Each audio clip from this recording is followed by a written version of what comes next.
The first-class cabin fell silent as Sophia Chen, a flight attendant with 10 years of experience, watched her career disintegrate before her eyes. Just moments ago, she'd denied a meal to a seemingly ordinary white teenager, only to discover the girl was the daughter of Victoria Blackwell, not just a passenger but the newly appointed CEO of Skyline Airways, and now standing before her, seething with rage. "You have exactly 30 seconds to explain why you discriminated against my daughter before I make sure you never work in this industry again," Victoria hissed, not knowing this confrontation would change both their lives forever. Could Sophia survive this nightmare at 35,000 feet? Before we dive into this shocking story, let me know where you're watching from. If you believe in justice and standing up against discrimination in all forms, hit that like and subscribe button to stay updated on more true stories that will leave you speechless. Sophia Chen arrived at San Francisco International Airport 3 hours before the scheduled departure of Skyline Airways Flight 272 to London Heathrow. The early June morning brought a gentle fog rolling over the runway, typical for the Bay Area this time of year. She straightened her navy blue uniform, adjusted her perfectly pinned hair, and took a deep breath before entering the crew security line. Today marked her 10th year with Skyline, and despite the countless flights she'd worked, she still felt a flutter of excitement before each journey across the Atlantic. "Morning, Chen," called Roger Miller, the chief purser for today's flight. "Ready for another smooth ride to London?" Sophia nodded with a practiced smile, though she immediately sensed something different in Roger's demeanor. His usual relaxed posture seemed tense, and his eyes darted nervously around the crew lounge as more flight attendants filed in. "Is everything okay?" Sophia asked, pulling her roller bag alongside his as they walked toward the briefing room. Roger lowered his voice. "Word is we've got a VIP on today's flight. Big one. Apparently the new CEO is flying incognito to assess service standards." Sophia's stomach tightened. Skyline had recently appointed its first female CEO, Victoria Blackwell, after a highly publicized search. The industry blogs had painted her as a ruthless efficiency expert who had cut hundreds of jobs at her previous airline. "Any idea what she looks like?" Sophia asked. "No official word. Could be any passenger. That's why management wants us on. Our absolute best behavior. Every napkin folded perfectly. Every smile genuine." Roger's voice carried an edge Sophia rarely heard from the normally laid-back purser. During the pre-flight briefing, the tension was palpable. The captain, a veteran named David Wilson, spent an unusual amount of time discussing service standards rather than flight operations. The head purser gave an extended talk about proper addressing of passengers and meal service protocols. While such reminders were normal, today they felt charged with unspoken pressure. As the briefing concluded, Sophia checked her assignment. First-class cabin. She typically rotated through all cabins, but first class was her favorite. The smaller passenger count allowed for more personalized service, something she prided herself on. Walking down the jet bridge toward the gleaming Airbus A350, Sophia couldn't help but think about how far she'd come. Her parents had immigrated from Taiwan before she was born, working double shifts at their small restaurant in Oakland to provide for her education. "Excellence is not optional," her father would say, a mantra that pushed Sophia through college and into a career that let her see the world while making her parents proud. Yet despite her impeccable service record and consistent commendations, she'd been passed over for promotion to purser twice, watching as less experienced white colleagues advanced. Sophia was arranging welcome champagne flutes when her tablet pinged with an alert. A last-minute passenger change had moved someone from economy to first class. The name read Lily Blackwell. Sophia froze, staring at the surname. Could this be related to the new CEO? She quickly checked the passenger list again, finding a Victoria Blackwell still listed in economy, seat 42B. A system glitch had apparently separated what might be a mother and daughter. "Heads up," whispered Jasmine Torres, a fellow flight attendant assigned to business class. "The reservation desk just called. They wanted to make sure we know there's been a seat change, but they didn't flag any relationship between the passengers. Something feels off." Sophia nodded, grateful for the warning but increasingly uneasy. If the CEO was traveling with family, why wouldn't they be seated together? And if she was truly here to evaluate service, separating from her daughter might give her an opportunity to observe different cabins. The first-class passengers began boarding, among them a tall, broad-shouldered man in an expensive suit who barely acknowledged Sophia as she offered him champagne. His boarding pass identified him as Jackson Williams, a banking executive according to his frequent flyer profile. He settled into seat 2A with the practiced ease of someone who lived his life in first class. 20 minutes into boarding, a teenage girl with long blonde hair and designer clothes approached the first-class cabin. Checking her boarding pass, Sophia confirmed this was Lily Blackwell, now assigned to seat 3C. "Welcome aboard, Ms. Blackwell," Sophia said with her warmest smile. "May I show you to your seat and offer you a pre-departure beverage?" The girl barely glanced at Sophia. "Whatever. I'll have a Diet Coke with lime, not lemon. If you put lemon in it, I'll need a new one." Sophia maintained her professional demeanor despite the girl's rudeness. "Of course. I'll bring that right away." As she prepared the requested drink, Sophia felt someone watching her. Looking up, she caught Williams staring at her with a smirk. "They really let anyone work first class these days," he said just loud, enough for her to hear. "When I started flying, it was only American girls up front. You know, real Americans." Sophia felt heat rise to her cheeks but kept her expression neutral. This wasn't the first racist comment she'd endured, and she suspected it wouldn't be the last. She placed Lily's Diet Coke with lime on a tray and delivered it without acknowledging Williams' remark. The departure time came and went with the captain announcing a 30-minute delay due to passenger processing issues. Sophia used the time to double-check the meal orders and special requests. That's when she noticed something odd. There were 15 first-class passengers but only 14 standard meal options and one special meal that had been pre-ordered. Her friend Marcus Johnson, the first officer on today's flight and one of the few black pilots at Skyline, passed through the galley on his final cabin check. "Everything good, Soph?" he asked quietly. "Just the usual pre-flight jitters with a VIP on board," she replied, keeping her voice down. "Is it true? Is the CEO really on this flight?" Marcus glanced around and nodded slightly. "That's the rumor in the cockpit. Captain got a personal call from operations. Apparently, this is her first official flight inspection since taking over. Between us, I've heard she's tough on minority staff. 2 of my academy buddies who worked at her previous airline got performance reviews that seemed, let's say, selectively harsh." Before Sophia could ask more questions, the final boarding call sounded, and Marcus had to return to the cockpit. The remaining passengers hurried aboard, including a striking middle-aged woman, who walked purposefully down the aisle toward economy without glancing at the first-class cabin. As the aircraft doors closed and they prepared for pushback, Sophia couldn't shake the feeling that this routine London flight was about to become anything but ordinary. She was now responsible for serving both an entitled teenager who might be the CEO's daughter and a racist businessman who seemed to have a problem with her very existence. As the engines roared to life and the massive Airbus began to taxi, Sophia took a deep breath, steeling herself for what might be the most challenging 12 hours of her career. 2 hours into the flight, the first-class cabin had settled into the comfortable rhythm of international travel. Sophia moved gracefully between the galley and passenger seats, ensuring that each traveler had everything they needed. Despite the earlier tension, she maintained her professional demeanor, a skill honed through years of dealing with difficult situations at 35,000 feet. The meal service was approaching, and Sophia had already laid out the premium white tablecloths and prepared the appetizer trays. She checked her tablet again, reviewing the special meal request. A kosher meal had been pre-ordered for seat 2A, Jackson Williams. According to the system, this request had been made 3 weeks ago when he booked his ticket.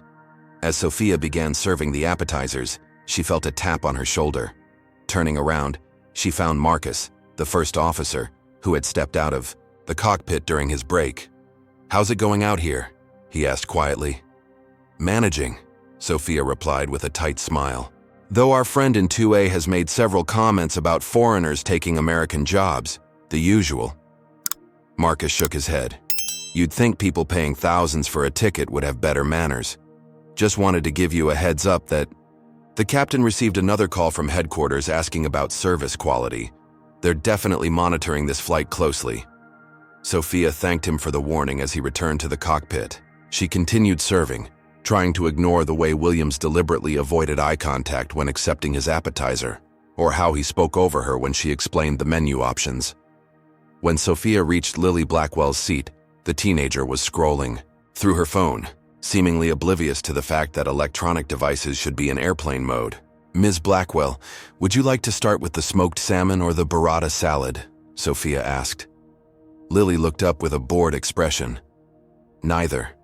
I want the kosher meal." Sophia hesitated. "I'm sorry, but we only have one kosher meal on board, and it's been pre-ordered by another passenger." "So? I want it.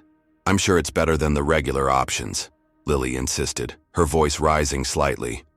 "I apologize, but special meals need to be requested at least 24 hours before departure. We have excellent chef-designed alternatives that I'm happy to recommend," Sophia explained patiently. Lily's eyes narrowed. "Do you know who I am? Just get me the kosher meal." At that moment, Williams looked over with interest, clearly eavesdropping on the conversation. "I believe that's my meal she's referring to," he said with a smirk. "I specifically ordered it when I booked my ticket." Sophia found herself in an impossible situation. Company policy was clear. Pre-ordered special meals were reserved for the passengers who requested them, yet she also knew that customer satisfaction, especially in first class, was paramount. "Ms. Blackwell, perhaps you'd enjoy our chef's seafood selection. It's a specialty on our London route," Sophia suggested, trying to find a solution. "No," Lily said flatly. "I want the kosher meal. Why are you giving it to him instead of me? Is it because he's black?" she added in a lower voice, but still loud enough for Williams to hear.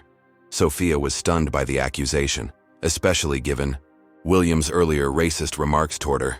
The irony wasn't lost on her. Williams, for his part, appeared momentarily caught off guard, before his expression shifted to one of calculated interest.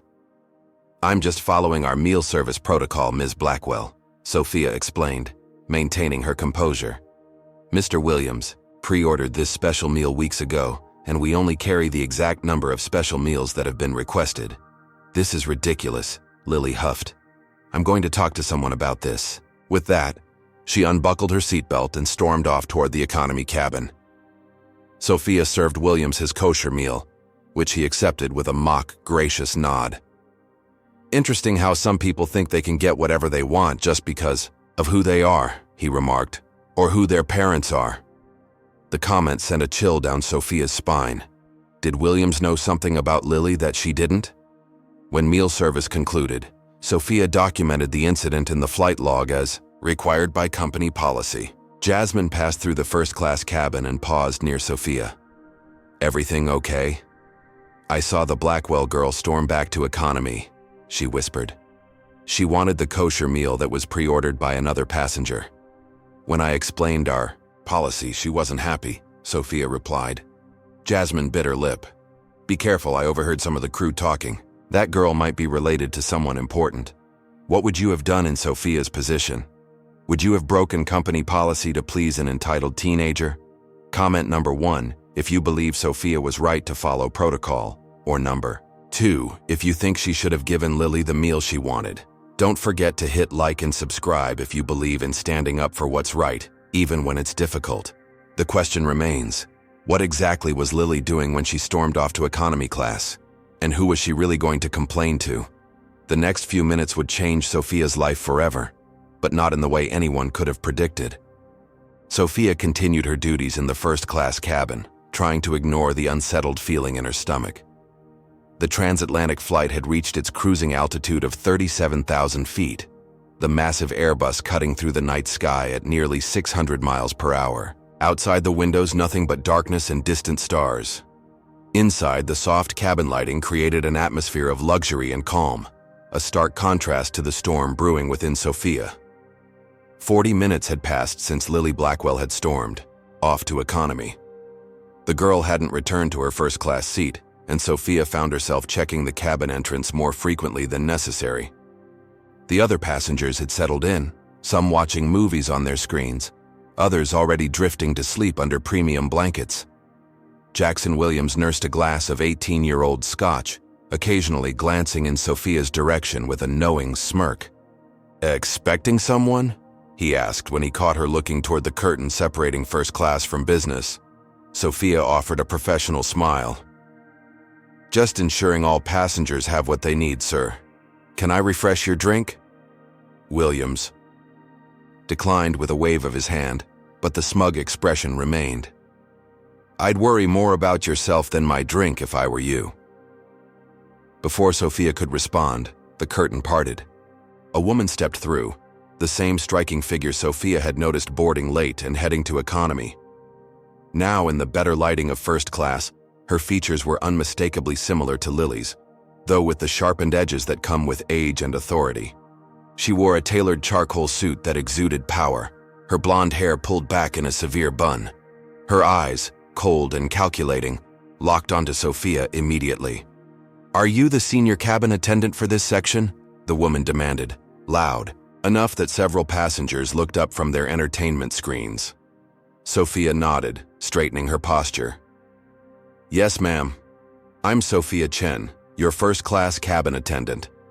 How may I help you?" "I need to speak with you immediately about an incident involving my daughter," the woman said, her voice carrying through the cabin.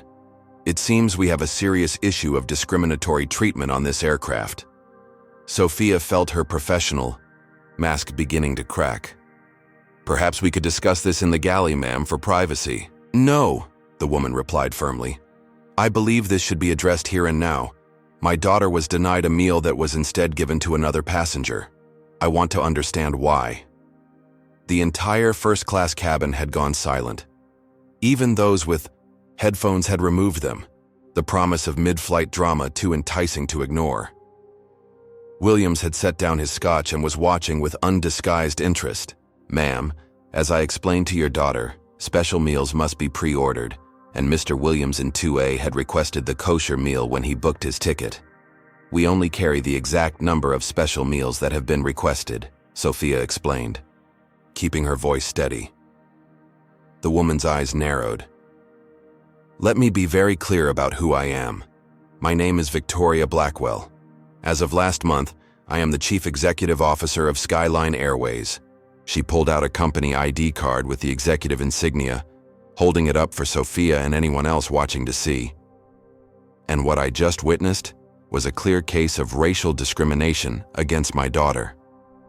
Sophia felt as though the cabin pressure had suddenly dropped. The new CEO was not just on the flight, she was standing before her, making a public accusation of racism. The implications were devastating.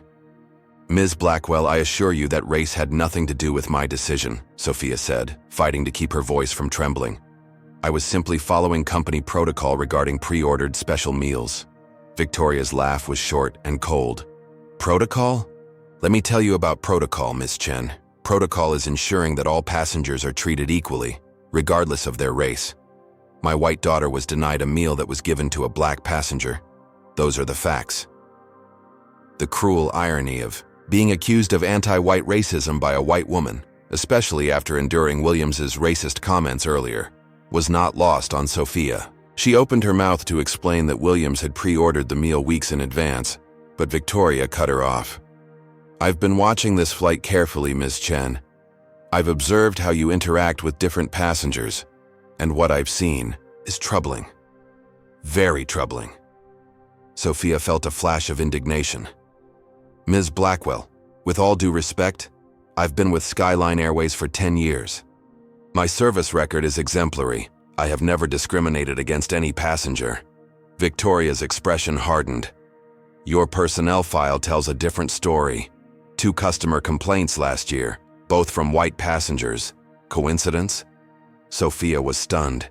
Those complaints had been dismissed after review. One from a drunk passenger she had refused to serve more alcohol, another from someone who had tried to upgrade without paying. Those complaints were investigated and found to be without merit, Sophia said, struggling to maintain her composure. That's a matter of interpretation, isn't it? Victoria reached into her bag and pulled out a tablet. As CEO, I've been reviewing cases like yours. Flight attendants who seem to have, shall we say, selective service standards. From the corner of her eye, Sophia could see Roger, the chief purser, hovering uncertainly at the edge of the cabin, clearly unsure whether to intervene when the CEO herself was involved. Several passengers were openly recording the confrontation on their phones. Ms. Blackwell, if you'd like to file a formal complaint, I respect that right. But perhaps we could continue this discussion in private? Sophia tried again. There's no need for further discussion, Victoria said coldly. What I've seen is enough. Ms. Chen, as Chief Executive Officer of Skyline Airways, I am relieving you of your duties, effective immediately. The words hit Sophia like physical blows, fired, midair, in front of an audience of premium passengers and colleagues. You can't, Sophia began, but Victoria interrupted. I absolutely can. Article 7, Section 3 of your employment contract gives executive management the right to suspend any crew member for serious violations of company policy, pending formal review. Discrimination is explicitly listed as such a violation. Victoria's voice was steel. Please surrender your crew credentials to Mr. Miller. You will remain in the crew rest area for the duration of this flight. We'll arrange for your return to San Francisco from London. Sophia stood frozen, unable to process what was happening. 10 years of dedicated service ended in a moment by a CEO with an agenda and a personal connection to a disgruntled passenger. This is wrong, Sophia managed to say, her voice barely audible. What's wrong is the treatment my daughter received, Victoria replied. Now your credentials, please. Under the watching eyes of the entire first-class cabin, including a smugly satisfied Williams, Sophia unclipped her company ID badge and handed it to Roger, who couldn't meet her gaze.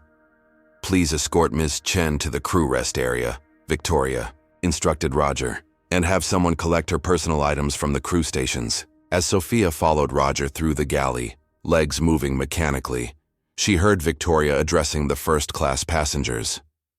Ladies and gentlemen, I apologize for the disruption. As CEO of Skyline Airways, I want to personally assure you that we take instances of discrimination very seriously. The rest of her words faded as Sophia moved further away, her world collapsing around her at 37,000 feet above the Atlantic Ocean, with nowhere to run, and 7 more hours until landing. The crew rest area on the Airbus A350 was located above the main cabin, accessible by a small stairway hidden from passenger view. Designed for flight attendants to take their mandatory breaks during long-haul flights, the space featured 6 narrow bunks, minimal lighting, and just enough room to change clothes or read a book. Never in her decade of flying had Sophia imagined she would be confined here in disgrace. Roger had awkwardly deposited her in the space with a mumbled apology. I've got to get back to service, but I'm sorry, Sophia. My hands are tied. Now, alone, Sophia sat on the edge of a bunk, her body physically present while her mind replayed the public humiliation she had just endured. Her hands trembled slightly as the reality set in, not just fired, but accused of racial discrimination. In the airline industry, such an accusation was potentially career-ending. Other carriers wouldn't touch her. 10 years of perfect evaluations, glowing passenger testimonials and professional dedication, all potentially erased by one entitled teenager and her power-wielding mother. The worst part was the utter helplessness of her situation. Trapped in a metal tube hurtling across the Atlantic, she couldn't even leave the scene of her humiliation. For the next 7 hours, she would be a prisoner with no recourse, no ability to defend herself, and no one to advocate on her behalf. A soft knock interrupted her thoughts. The door cracked open, revealing Jasmine Torres, her eyes darting nervously down the corridor before she slipped inside. I can't stay long, Jasmine whispered. They've reassigned duties and I'm supposed to be doing a cabin check. Are you okay? Sophia couldn't bring herself to answer the question honestly. What's happening out there? Jasmine bit her lip. It's bad, Sophia. Victoria's putting on a show of being the crusading CEO fighting discrimination. She's spending time in each cabin, talking to passengers, crew, Everyone's walking on eggshells. She accused me of discrimination because I wouldn't give her daughter a pre-ordered kosher meal, Sophia said, the absurdity of the situation hitting her anew. How is that racism? Jasmine glanced at the door again. Listen, there's something you should know. I've been with Skyline for 8 years, but before that, I worked briefly at Coastal Airways when Victoria was a VP there. Sophia looked up sharply. You know her. Not personally, but I know her reputation. She has a history, Sophia. In the 3 years she was at Coastal, 5 minority flight attendants were fired for customer service issues. 3 of them were Asian. A cold feeling spread through Sophia's chest. You think she targeted me? I don't know, Jasmine admitted, but this feels orchestrated. The way Lily stormed off, how quickly Victoria appeared with company policy citations ready, and now she's directing the captain to ensure there's paperwork ready for your official termination when we land. Can't the captain do something? This is his aircraft. Jasmine shook her head. He tried to suggest a formal review process back in San Francisco, but she pulled rank, said something about setting an example of decisive leadership and zero tolerance for discriminatory behavior. Sophia's mind raced. If Victoria had been planning to make an example of someone, she needed evidence, documentation. My tablet, she said suddenly. I logged the meal incident immediately after it happened, noting that Williams had pre-ordered the kosher meal. That proves I was following protocol. I'll try to get it for you, but Victoria's had all crew devices collected for review, Jasmine said. She's claiming she wants to check service records, but she's looking for anything she can use against me, Sophia finished. Jasmine nodded grimly. And there's more. That passenger, Jackson Williams, he's now sitting with Victoria in the business class bar area, having a very friendly conversation for 2 people who supposedly didn't know each other before the flight. The pieces began to fall into place in Sophia's mind. You think they planned this? That's insane. I don't know about planned, Jasmine hedged. But something's not right. Oh, and I noticed Lily filming parts of what happened on her phone. She seemed pleased with the outcome. Before Sophia could process this new information, the crew interphone buzzed. Jasmine jumped. I have to go. They're checking on all crew, she said, moving toward the door. I'll try to get back when I can. Stay strong, Sophia. Left alone again, Sophia pulled out her personal phone. No signal, of course. They were over the middle of the Atlantic, but she could still access basic functions.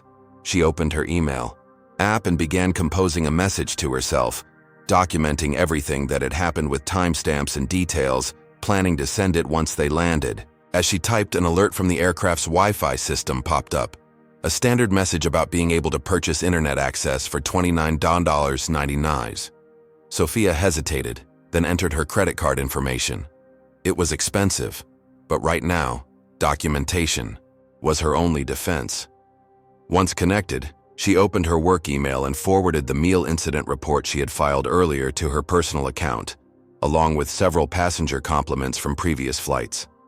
If Victoria was building a case against her, Sophia needed to preserve any evidence that might help her defense. A noise at the door made her quickly lock her phone. Captain Wilson entered, his face grave. Sophia, I want you to know I argued against this action, he said quietly. In 30 years of flying, I've never seen a crew member suspended mid-flight without a proper investigation. Thank you for trying, Captain, Sophia replied. But what happens now? He sighed heavily. Ms. Blackwell has instructed our London station to have HR paperwork ready when we land. She's expediting the termination process. Can she do that without a hearing? Without union representation? She's citing special circumstances, public acts of discrimination requiring immediate action. The captain looked uncomfortable. She's also, she's having your industry certification flagged for review. Sophia felt the blood drain from her face. A flagged certification would make it nearly impossible to get hired by another airline. She's trying to end my career. The captain couldn't deny it. I've put in a call to our union rep in London. They'll meet the aircraft. That's the best I can do for now. After he left, Sophia returned to her phone with renewed urgency. Using the in-flight Wi-Fi, she began searching for information about Victoria Blackwell. News articles described her as a turnaround specialist brought in to improve Skyline's flagging profits. Several mentioned her tough stance on customer service standards and willingness to make difficult personnel decisions. Then Sophia found something interesting. A small industry blog post from 3 years ago mentioning a discrimination lawsuit filed against Victoria's previous airline by a former employee named Helen Kim, an Asian American flight attendant, who claimed she was fired without cause. The case had apparently been settled out of court with a non-disclosure agreement. As Sophia continued searching, a new email notification appeared from Skyline's HR department. The subject line read, "Urgent. Termination processing, Chen, Sophia." It had been sent to all London-based HR staff, with the flight's purser copied. Victoria wasn't waiting for an investigation. She was ensuring Sophia would be processed out of the company the moment they touched ground. Suddenly, another notification popped up, this one from the airline's tracking system that all crew had access to. The flight path had been altered slightly. They were now scheduled to land at London Heathrow 30 minutes earlier than planned. Victoria was expediting their arrival. Sophia's mind raced. In less than 7 hours, she would land in a foreign country, stripped of her credentials, potentially blacklisted in the industry with no clear path to justice. Everything she had worked for was being systematically dismantled by a CEO with an apparent history of targeting minority employees. As she sat in the dimly lit crew rest area, thousands of feet above the ocean, Sophia Chen realized she was fighting for more than just her job. She was fighting for her entire future. And right now, Victoria Blackwell held all the power. The gentle hum of the aircraft engines provided the only sound in the crew rest area as Sophia contemplated her situation. An hour had passed since the captain's visit, each minute stretching painfully as she cycled through shock, anger, and fear. Her phone battery had dipped to 40% from her frantic research and documentation efforts, and she'd switched to power-saving mode to preserve what remained. A soft tap on the door jolted her from her thoughts. Expecting Jasmine, she was surprised when Marcus Johnson, the first officer, slipped inside instead. "I can only stay a minute," he said in a low voice. "I'm supposed to be checking weather patterns, but I had to see how you're holding up. As well as anyone who's been publicly fired and accused of racism mid-flight," Sophia replied, attempting a smile that didn't reach her eyes. Marcus leaned against the narrow doorframe. "Listen, there's something you need to know." I wasn't going to say anything because it seemed like just industry gossip, but after what happened, he hesitated, glancing over his shoulder, though they were completely alone. Victoria Blackwell's husband, Richard Blackwell, used to be executive vice president at Skyline until about 18 months ago. "What happened to him?" Sophia asked. "He was forced to resign after a discrimination lawsuit. An Asian American financial analyst named Jennifer Wong claimed he passed her over for promotion repeatedly while promoting less qualified white employees. The company settled out of court, but it was widely seen as an admission of guilt." Sophia's mind raced with the implications. "So Victoria Blackwell has a personal grudge against Asian employees? I don't know if I'd go that far, but the timing is suspicious." Richard Blackwell's career was essentially ended by that lawsuit. 6 months later, his wife is hired as CEO of the same airline, and now she's publicly firing an Asian American flight attendant for alleged discrimination. Connect the dots. The revelation sent a chill through Sophia. This isn't about a meal service incident at all, is it? Marcus shook his head grimly. Industry blogs have been questioning her appointment from day one. Some analysts suspect she's been brought in specifically to change the company culture, make it more traditional. There have been whispers about using reverse racism claims to justify pushing out certain employees. "That's insane," Sophia whispered. "It's 2025, not 1955. "You'd be surprised how many executives still think that way," Marcus said. "But here's where it gets even worse. Victoria has requested that the air marshal on board monitor you as a potential security concern." "What?" Sophia stood up so quickly she nearly hit her head on the upper bunk. That's completely outrageous. She's claiming your erratic behavior after being suspended could pose a flight safety risk. It's a tactic, Sophia. If she can paint you as unstable as well as discriminatory, it strengthens her case for immediate termination without proper review. The calculated nature of Victoria's actions was becoming clearer. This wasn't an impulsive reaction to a perceived slight against her daughter. It was methodical character assassination. "I need more allies," Sophia said, more to herself than to Marcus. "Someone who witnessed what really happened." "Jasmine is discreetly talking to passengers who were in first class," Marcus told her. "Several saw the whole incident, including an elderly Japanese businessman who apparently asked Jasmine why you were being treated so unfairly." A flicker of hope ignited in Sophia's chest. Independent witnesses could be crucial to countering Victoria's narrative. "But we have another problem," Marcus continued. "Williams is now sitting with Victoria in the business class lounge area. They've been in deep conversation for over an hour. It doesn't look like a first meeting." "You think they knew each other before the flight?" "It's looking that way, and he's been sharing his version of the meal incident, which, according to the flight attendant serving them, paints you as dismissive of Lily while being overly accommodating to him because of his race." Sophia closed, her eyes fighting back a wave of nausea. "That's the exact opposite of what happened. He was making racist comments to me before Lily even asked for the meal. Your word against his. And guess who Victoria believes?" Before Sophia could respond, the aircraft interphone buzzed. Marcus grabbed it quickly. "This is First Officer Johnson." He listened for a moment, his expression darkening. "Understood. I'll return immediately." Hanging up, he turned to Sophia with urgency in his eyes. "The captain needs me in the cockpit. Victoria has requested a course adjustment to make an unscheduled stop in Reykjavik." "Iceland, why?" "Officially for a crew medical issue. Unofficially." Marcus didn't need to finish the sentence. They both knew what this meant. Victoria was planning to have Sophia removed from the aircraft before reaching London. "She can't just dump me in Iceland. According to international aviation regulations, if you're deemed a safety risk, the captain has authority to offload you at the nearest suitable airport. She's building that case now." Marcus moved toward the door. "I have to get back before they get suspicious. Jasmine said she'll try to come see you soon." As Marcus left, Sophia sat heavily on the bunk, the gravity of her situation sinking in. Victoria wasn't just trying to fire her. She was planning to strand her in a foreign country with no resources, no credentials, and no immediate way home. The level of vindictiveness was staggering. 10 minutes later, Jasmine slipped into the crew rest area, her face flushed with urgency. "We're diverting to Keflavik Airport in Iceland," she confirmed. "Estimated landing in 90 minutes. Victoria told the crew you're having a nervous breakdown and need to be removed for safety reasons." "That's a complete fabrication," Sophia protested. "We know that, but she's the CEO, and she's now instructed all crew to collect passengers, phones before landing, citing an unusual electromagnetic interference with the navigation systems.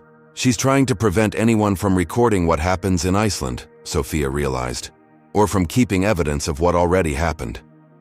Jasmine nodded. "Your incident report email was blocked by the company server, by the way. I tried to access it, but IT has already restricted your account." Panic threatened to overwhelm Sophia, but she forced herself to think strategically. "We need to find another way to preserve evidence. Did you speak with any passengers?" "Yes. An elderly Japanese man in seat 1A, Mr. Takahashi. He saw everything and was appalled by how you were treated. He said he'd be willing to provide a statement." Jasmine hesitated. "But there's something else.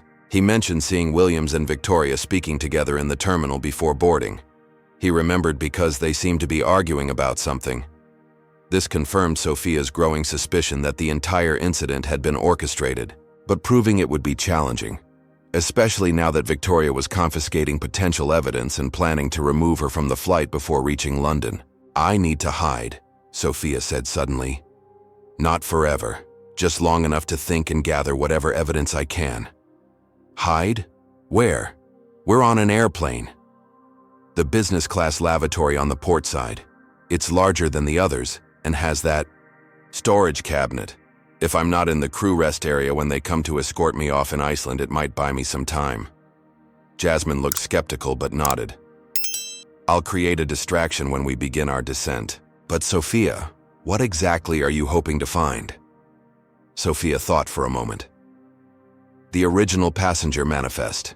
When Lily was moved to first class, there must have been a record of who authorized that change. If it was Victoria, or someone connected, to her that helps prove this was planned. Those records would be in the purser's tablet, Jasmine said. I might be able to access it, but it's risky. At this point, I have nothing to lose, Sophia replied. My career is already in jeopardy. If we don't find evidence that this was a setup, Victoria will make sure I never work in the airline industry again. As Jasmine left to return to her duties, Sophia sat back on the bunk, mentally preparing for what came next. She thought about contacting her family, but decided against it. Her parents had been so proud when she became a flight attendant at a prestigious international airline. The thought of telling them she'd been fired for alleged racism was too painful to contemplate. Instead, she focused on a different connection. Harold Winters, a Skyline board member she had helped during a medical emergency on a flight last year. He had given her his business card afterward, insisting she contact him if she ever needed anything. At the time, she had thought it a kind but empty gesture. Now it might be her only hope. Using the in-flight Wi-Fi, Sophia composed an email to Winters, concisely explaining the situation and requesting his intervention. She didn't know if he would receive it in time, or if he would even remember her. But it was a thread of hope in an increasingly desperate situation. As the aircraft began its gradual descent toward Iceland, Sophia gathered her limited belongings and prepared to make her move. Whatever happened in the next few hours would determine not just her professional future, but her entire life's trajectory. Against a powerful CEO with a personal vendetta, the odds seemed insurmountable. But Sophia Chen had never backed down from a challenge, and she wasn't about to start now. Have you ever been in a situation where you were falsely accused and felt powerless to defend yourself? Comment number 1 if you think Sophia should continue fighting against this injustice, or number 2, if you believe she should try to negotiate with Victoria for a less damaging exit. Hit that like button if you're rooting for Sophia to find the evidence she needs and subscribe to follow her journey as she faces this shocking betrayal. But the question remains, what will Sophia discover when she investigates the passenger manifest? And will her desperate email to board member Harold Winters be seen in time to make a difference? With the plane descending toward Iceland and Victoria's plan to abandon her there nearly complete, can anyone help Sophia before it's too late? The Airbus A350 began its descent toward Keflavik International Airport, the powerful engines changing pitch as the aircraft's nose dipped slightly. Outside the windows, the early morning Icelandic sky painted a dramatic backdrop of purple and orange hues against the rugged volcanic landscape below. Under normal circumstances, the view would have been breathtaking. For Sophia, hiding in the oversized business-class lavatory, it represented the ticking clock of her diminishing options. She had slipped out of the crew rest area during a brief period when Victoria was addressing the passengers about the medical emergency, necessitating their unscheduled landing. With Jasmine creating a distraction by accidentally spilling a drink tray near the galley, Sophia had managed to move undetected to her temporary hiding place. The lavatory was cramped but offered momentary sanctuary. Sophia leaned against the sink, checking her watch. According to the captain's announcement, they would be on the ground in approximately 20 minutes. Once they landed, Victoria would almost certainly have airport security remove her from the aircraft. She needed to act quickly. A soft knock at the door made her breath catch. "Maintenance check," came a whispered voice she recognized as Marcus's. Sophia cracked the door open, and the first officer quickly slipped a folded piece of paper into her hand, before walking away as though conducting a routine inspection. She closed and locked the door again, unfolding the note with trembling fingers. Williams and Victoria booked tickets together originally, found deleted reservation data, landing in 18 minutes, airport police waiting but unclear why. Be careful. The confirmation that Williams and Victoria had planned this together sent a surge of validation through Sophia. Her instincts had been right. But what good was this knowledge if she couldn't prove it or share it with anyone who could help? Another soft knock, this one with a distinct pattern.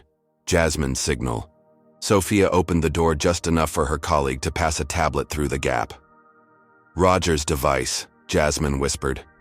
Password is his daughter's birthday, July 20th, so 0720.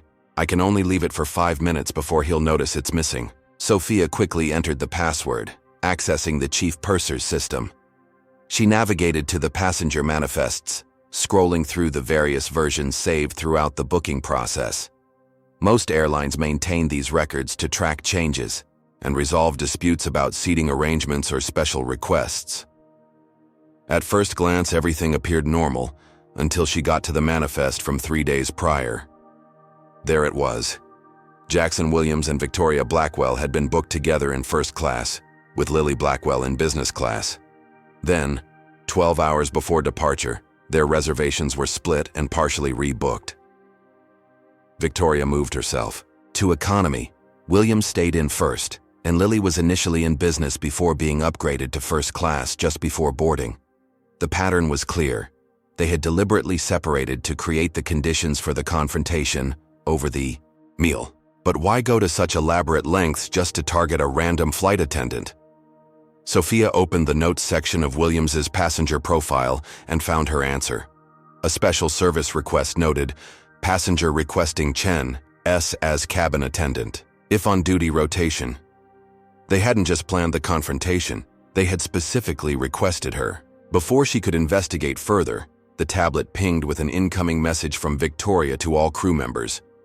Reminder, collect all electronic devices from passengers before landing. Critical for aircraft systems integrity. Sophia's blood ran cold. Victoria was attempting to eliminate any potential video evidence of what had transpired. She quickly forwarded the passenger manifest information to her personal email before closing the applications. As she prepared to return the tablet to Jasmine, another notification appeared. A message from an unfamiliar Skyline company addressed to Victoria. Security arrangements confirmed at KEF. Local authorities will assist with staff removal as requested. Documents prepared for immediate termination.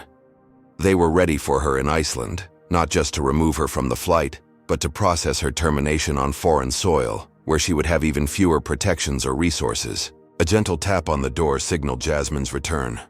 Sophia handed back the tablet, whispering her findings through the narrow opening. We're starting our final descent, Jasmine warned. Victoria's instructed the senior crew to search for you when the seatbelt sign goes on. She's claiming you're emotionally unstable and need to be found before landing. I need more time, Sophia said urgently. Can you help me get to business class? There's an elderly Japanese passenger, Mr. Takahashi, who saw everything. If I can speak with him before we land. Jasmine shook her head. Victoria hasn't left his side for the past 20 minutes. I think she suspects he might be sympathetic to you.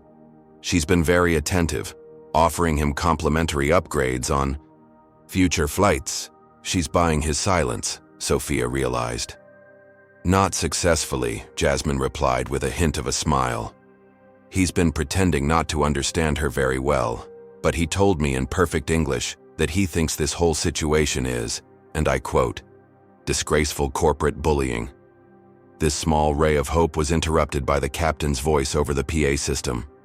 Cabin crew, prepare for landing. All passengers, please return to your seats and fasten your seatbelts. I have to go, Jasmine said. They'll notice if I'm not at my station. What will you do? Sophia's mind raced through her dwindling options.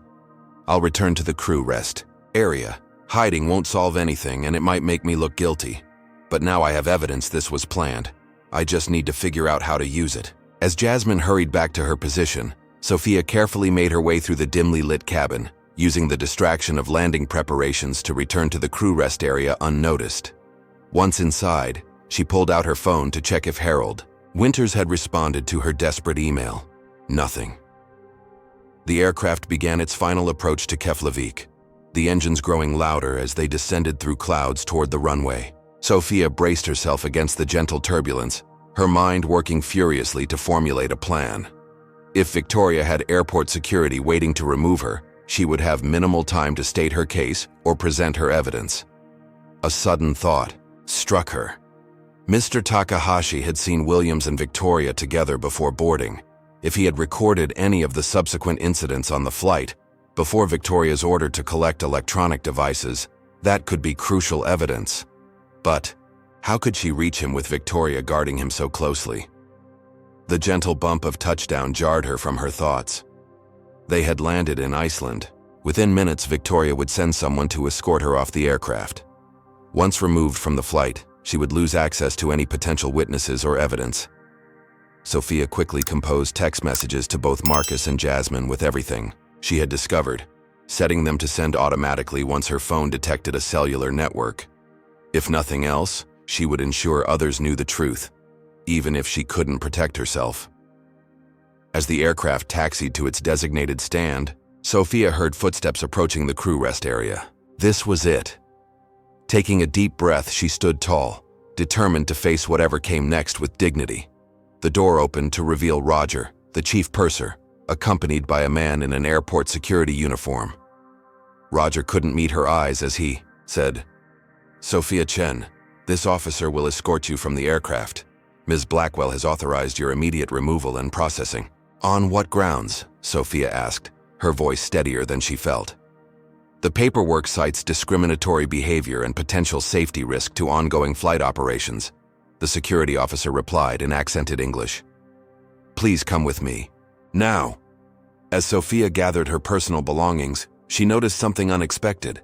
The officer wasn't wearing a typical Icelandic airport security uniform. His badge identified him as part of a private security firm. "Are you with the airport police?" she asked carefully. A flicker of hesitation crossed his face. "I am with security service contracted by airline." This wasn't standard protocol for removing crew members, even in cases of misconduct. Airlines typically coordinated with official airport authorities, not private security firms. Victoria was going to extraordinary lengths to handle this outside normal channels. As Sophia was led through the business class cabin toward the exit, she caught sight of Mr. Takahashi watching her intently. Their eyes met briefly, and the elderly man gave her an almost imperceptible nod before raising his hand to reveal he was holding something small and black, a recording device, cleverly disguised as a luxury pen. Hope surged through Sophia. Someone had evidence, someone believed her, but would it be enough? And would she be able to access it before Victoria completed her plan to strand her in Iceland with a ruined career and reputation? At the aircraft door, Marcus stood with the captain, both looking deeply uncomfortable with the proceedings. As she passed them, Marcus whispered, "Check your email when you can." Board member responded. With those cryptic words echoing in her mind, Sophia stepped off the aircraft onto the boarding stairs, the crisp Icelandic air hitting her face as she descended toward the waiting terminal and whatever fate Victoria Blackwell had arranged for her. Sophia's footsteps echoed through the sterile corridor of Keflavik International Airport as she was escorted by the private security officer. The morning sunlight streamed through massive windows, illuminating the empty terminal around them. Being rushed off the plane first meant most passengers were still on board, leaving the walkways eerily quiet. "Where are you taking me?" Sophia asked, trying to keep her voice calm. "To processing room," the security officer replied curtly. "For paperwork."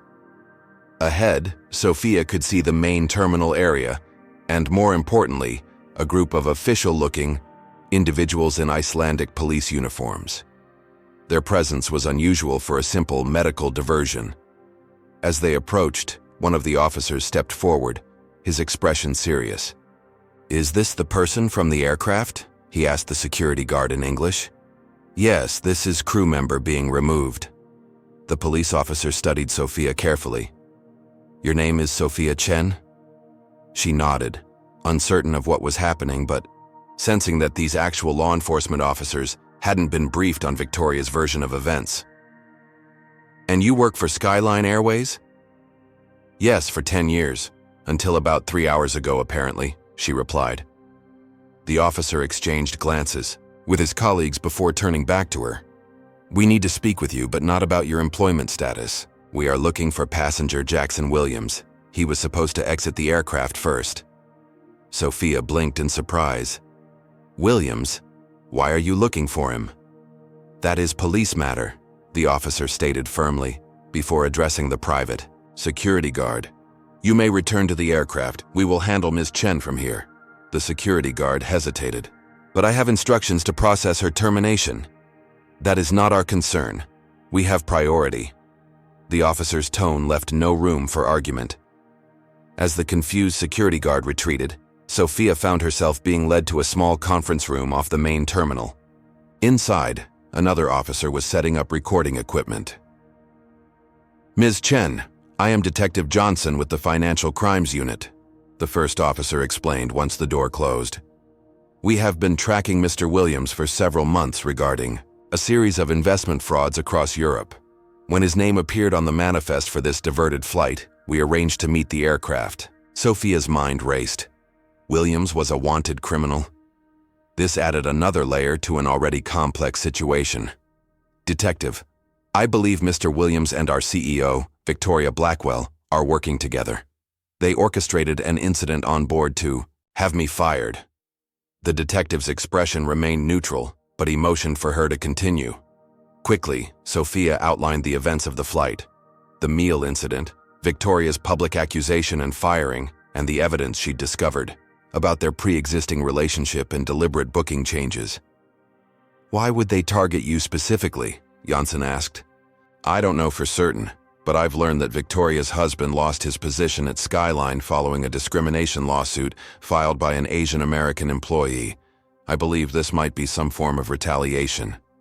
The detective made notes before responding. Your situation is concerning, but our jurisdiction is limited to Mr. Williams's financial crimes. However, he paused, appearing to make a decision. Given that Ms. Blackwell may be involved with our suspect, we would be interested in any evidence connecting them. Hope flickered in Sophia's chest. I forwarded documents to my email showing they booked tickets together originally, and there's a passenger, Mr. Takahashi in first class, who saw them together before boarding and may have recorded parts of the incident. Detective Johnson nodded to his colleague, who left the room, presumably to intercept Williams. May I see this evidence? Sophia pulled out her phone, relieved to find she now had cellular service. As she opened her email, notifications flooded in, including one from Harold Winters, the board member she had contacted. The subject line read, "Urgent, do not sign anything." Opening it quickly, she read, Ms. Chen, I remember you well from Flight SL435 last year. Your professionalism during my medical episode was exemplary. I am deeply disturbed by your account and have contacted our legal department. I've also reached out to other board members. Do not sign any termination papers in Iceland. Victoria does not have unilateral authority for immediate termination without board review in cases involving senior staff. 10+ years. I will meet your flight in London. Preserve all evidence. Sophia showed the detective both this email and the forwarded passenger manifest documents. As he reviewed them, his radio crackled with a message in Icelandic. The detective's expression hardened as he responded. What's happening? Sophia asked when he finished. Mr. Williams is not exiting the aircraft. The captain reports he developed sudden illness and cannot be moved. We believe Ms. Blackwell is attempting to continue the flight with him on board. Meanwhile, Sophia's phone buzzed with a new notification, a social media alert. With growing horror, she opened it to find Fortune Fire racist flight attendant trending, accompanied by a selectively edited video clip showing her denying Lily the meal and Williams appearing to calmly explain the situation to Victoria. The clip had clearly been edited to remove his racist comments and Lily's entitled behavior. They're manipulating the narrative, Sophia said, showing the detective. This video has been edited. The full version would show what really happened. Unfortunately, social media judgments move faster than proper investigations, Johnson noted grimly. But this does suggest coordination between Williams and your CEO. A knock at the door interrupted them. Another police officer entered with an elderly Japanese man, Mr. Takahashi. This gentleman insisted on speaking with you, the officer explained. He says he has evidence relevant to your case. Mr. Takahashi bowed slightly to Sophia. Ms. Chen, I observed everything on the flight. When I saw that woman order crew to collect devices, I knew something was wrong." He held up the pen-like device she had glimpsed earlier. "I record business meetings as habit. Today, it captures something else." The elderly man placed the device on the table and pressed a button. Clear audio began playing. "Williams, is your daughter ready? Remember, she needs to demand the kosher meal specifically, Victoria. She knows the plan. Just make sure you've actually reserved it so Chen can't give it to her without breaking protocol. Williams, don't worry. Once Chen refuses Lily, you'll have your discrimination claim. The board won't be able to challenge your reorganization. Plans after that. Nothing like a public racism scandal to make them fall in line. Victoria. And you'll get your consulting contract once I have full control." The recording continued, capturing Williams' racist comments to Sophia, Lily's entitled demand, and Victoria's later manufactured outrage. Most damning was a quiet conversation after Sophia had been escorted away. Lily. "That was easier than I thought. Did I do good, Mom?" Victoria. "Perfect, honey. We'll edit the video before posting. By the time we land, public opinion will force the board's hand on my diversity initiative, which will give me authority to restructure the entire cabin crew department without further approval." The recording ended, leaving the room in stunned silence. "This is quite explicit," Detective Janssen said finally. "Mr. Takahashi, would you be willing to provide this recording to both the police and Ms. Chen?" The elderly man nodded firmly. "I come from Japan, where respect is fundamental. What they did shows no respect, not for Ms. Chen, not for passengers, not even for their own company. I am honored to help truth prevail." While this evidence was being copied, Sophia checked her phone again and found messages from both Jasmine and Marcus. The aircraft was preparing to continue to London, with Victoria telling everyone that Sophia had been removed for making racist threats against Lily, a complete fabrication.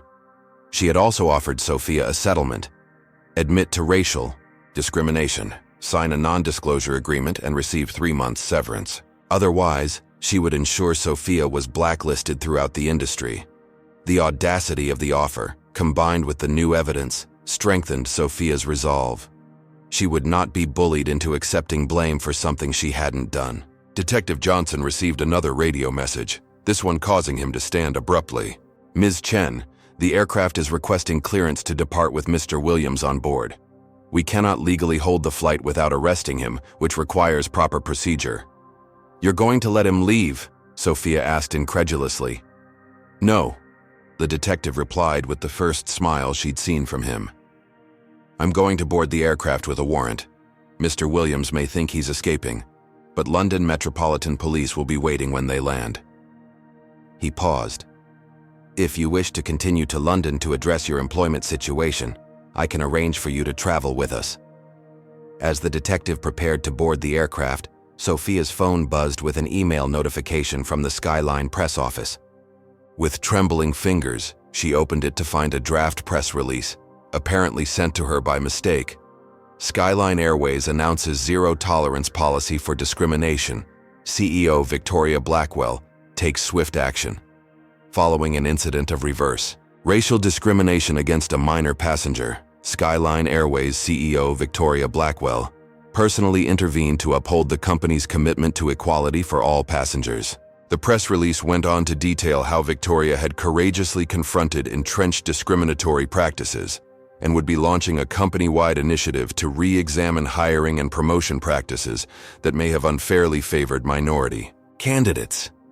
The true agenda behind Sophia's public humiliation was now crystal clear. Victoria wasn't just targeting her. She was using this manufactured incident to reshape the entire airline's diversity policies, potentially affecting hundreds of minority employees. As Detective Janssen left to board the aircraft, Sophia forwarded the draft press release to Harold Winters with a simple message: "Found the real motive. See attached." Within minutes, his reply came: "Board emergency meeting called. Proceeding to London with police is your best option. We'll handle things from our end." Sophia gathered her belongings, Mr. Takahashi's recording secure on her phone, and prepared to face whatever came next. The fight was far from over, but for the first time since Victoria had confronted her over the kosher meal, Sophia felt something she had almost forgotten: hope. The Icelandic wind cut through Sophia's uniform as she stood on the tarmac, watching the police escort Jackson Williams from the aircraft. Victoria Blackwell stood in the doorway above, her face a mask of controlled fury as she saw her accomplice being led away in handcuffs. Their eyes met briefly across the distance, Victoria's cold with hatred, Sophia's steady with newfound determination. Despite Detective Johnson's offer, complications had arisen. The flight to London would continue without Williams, but police procedures meant Sophia couldn't simply reboard as a passenger. The bureaucratic tangle would take hours to resolve, by which time the aircraft would be long gone. Victoria had seized this opportunity, instructing the ground staff to deny Sophia passage on any Skyline aircraft, effectively stranding her in Iceland. "I'm sorry, Ms. Chen," the detective said as they watched the boarding stairs retract from the Airbus. "We can take your formal statement now, but the arrangements for travel will have to wait until tomorrow at the earliest." "She wins again," Sophia murmured, watching the aircraft begin its taxi toward the runway. "Not necessarily," Janssen replied. "Mr. Williams is in custody, your evidence is preserved, and from what you've shown me, your board member is already taking action." Small consolations, Sophia thought as she followed the detective back into the terminal. The bitter reality remained. She was alone in a foreign country, her company credit cards deactivated, her career hanging by a thread, while Victoria continued to London as CEO, free to spin the narrative however she pleased. The processing of her statement took hours. By the time she emerged from the police station adjacent to the airport, afternoon had turned to evening. The detective had arranged a discounted rate at a nearby airport hotel, but even that reduced price would quickly deplete Sophia's personal savings. In her modestly appointed hotel room, Sophia collapsed onto the bed, physically and emotionally exhausted. She checked her phone. No further messages from Harold Winters. Her parents had called twice, probably having seen the viral video. She couldn't bring herself to call them back. Not yet. How could she explain that their daughter, who they had sacrificed everything to raise with dignity and respect, was now globally branded as a racist? Sleep eluded her as she tossed and turned, her mind replaying the day's events on loop. Around midnight, she finally gave up, opening her laptop to assess her situation more clearly.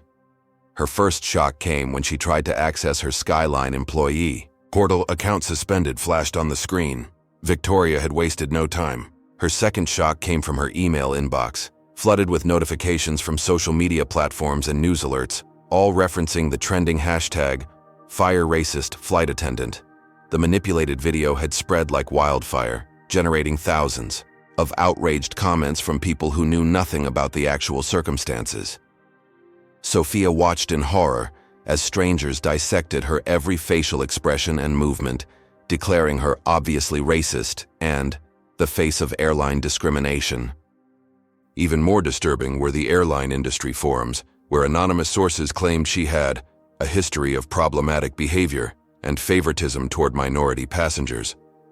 The smear campaign was comprehensive and devastating. Sophia forced herself to step away from the computer before despair overwhelmed her. She needed a plan, not panic. Taking a deep breath, she began to list her resources and options. Assets, Mr. Takahashi's recording, the passenger manifest evidence, Harold Winters' support, and potentially Jasmine and Marcus as witnesses. Liabilities, no return ticket, limited funds, deactivated company credentials, and a rapidly spreading defamation campaign. As she contemplated her next move, a notification pinged on her phone, an email from Jasmine, sent from her personal account. "Sophia, Victoria has launched a company-wide anti-discrimination initiative, with you as the unnamed example. She's scheduled interviews with travel industry publications for tomorrow. Marcus and I are walking a tightrope. She's watching crew who might be sympathetic to you. Some of the London-based union reps seem to be taking her side already. Be careful who you trust. We'll update when I can." This confirmed Sophia's fears. Victoria was wasting no time in cementing her version of events and using the incident as a springboard for her broader agenda. Morning brought new challenges. Sophia's attempt to book a flight to London using her personal credit card was met with an error message: insufficient funds. A quick check of her account revealed the truth. The emergency international roaming package and expensive in-flight Wi-Fi had nearly maxed out her credit limit. Venturing down to the hotel lobby, Sophia approached the receptionist, a young Icelandic woman with kind eyes. "Excuse me, I'm stranded here unexpectedly. Is there a less expensive place I could stay for a few days while I sort out my situation?" The woman, whose name tag identified her as Freydis, looked sympathetic. "The hostels in Reykjavik might be more affordable, but you would need to take the bus. May I ask what happened?" Something in her genuine concern prompted Sophia to share a condensed version of her ordeal. To her surprise, Freydis became increasingly indignant as the story unfolded. "This is not right," she declared when Sophia finished. "My brother is a shop steward for the Icelandic Flight Attendants Union. Perhaps he can help connect you with your airline's union representatives." This unexpected offer of assistance brought tears to Sophia's eyes. "That would be incredibly helpful. Thank you." Freydis immediately called her brother Eric, who agreed to meet Sophia that afternoon. In the meantime, she extended Sophia's hotel reservation at a deeply discounted distressed traveler rate, assuring her she could stay at least 3 more nights without draining her remaining funds. "This company, they cannot treat employees this way," Freydis said firmly. "In Iceland, workers have rights." By afternoon, Sophia had showered and changed into her spare clothes, trying to look professional despite the circumstances. Eric arrived promptly, a serious man with the same kind eyes as his sister. "I've contacted the International Flight Attendants Association," he explained after hearing Sophia's story. "They're very concerned about your case. This could set a dangerous precedent if a CEO can simply fire crew members mid-flight without due process." Hope flickered in Sophia's chest. "Can they help me get back to London or San Francisco?" "They're working on it. In the meantime, I've arranged for you to speak with Skyline's union representative in London via video call this evening." The news was the first positive development since landing in Iceland. Sophia spent the next few hours preparing her case, organizing her evidence, and rehearsing her explanation of events. At the appointed time, Eric returned with his laptop for the video call. The union representative, a woman named Margaret Wells, appeared on screen with the Skyline logo visible behind her. "Ms. Chen, I understand you've had a difficult situation," Margaret began, her expression professionally neutral. "I've reviewed the initial reports and spoken with crew members who returned on your flight." Sophia carefully laid out what had happened, including the evidence of Victoria and Williams's prior connection and Mr. Takahashi's recording. As she spoke, she noticed Margaret's expression growing increasingly uncomfortable. "This is certainly concerning," Margaret said when Sophia finished. "I'll need to consult with our legal team about next steps." "I'm stranded in Iceland," Sophia emphasized. "The company has deactivated my credentials and cards. I need to get to London to meet with board member Harold Winters." "Mr. Winters contacted you?" Margaret's surprise was evident. "Yes, he's arranged for an emergency board review of the situation." Margaret's demeanor subtly shifted. "I see. Well, let me see what I can do about arranging transportation. In the meantime, don't speak to anyone else about this matter, for legal reasons." After the call ended, Eric looked troubled. "She seemed hesitant." "I noticed that too," Sophia agreed. "But at least the union is involved now." The next morning, Sophia woke to an email from Margaret with flight information for a London-bound plane departing that afternoon. Not on Skyline, but on a partner airline. Relief washed over her. Finally, something was going right. She was packing her few belongings when her phone rang, an unknown number. "Ms. Chen, this is Victoria Blackwell." Sophia nearly dropped the phone in shock. "How did you get this number?" "I'm the CEO, Ms. Chen. There's very little about my employees I can't access when necessary." Victoria's voice was smooth, controlled. "I'm calling to offer you a way out of this unfortunate situation." "A way out? You created this situation. Perspective is everything, isn't it?"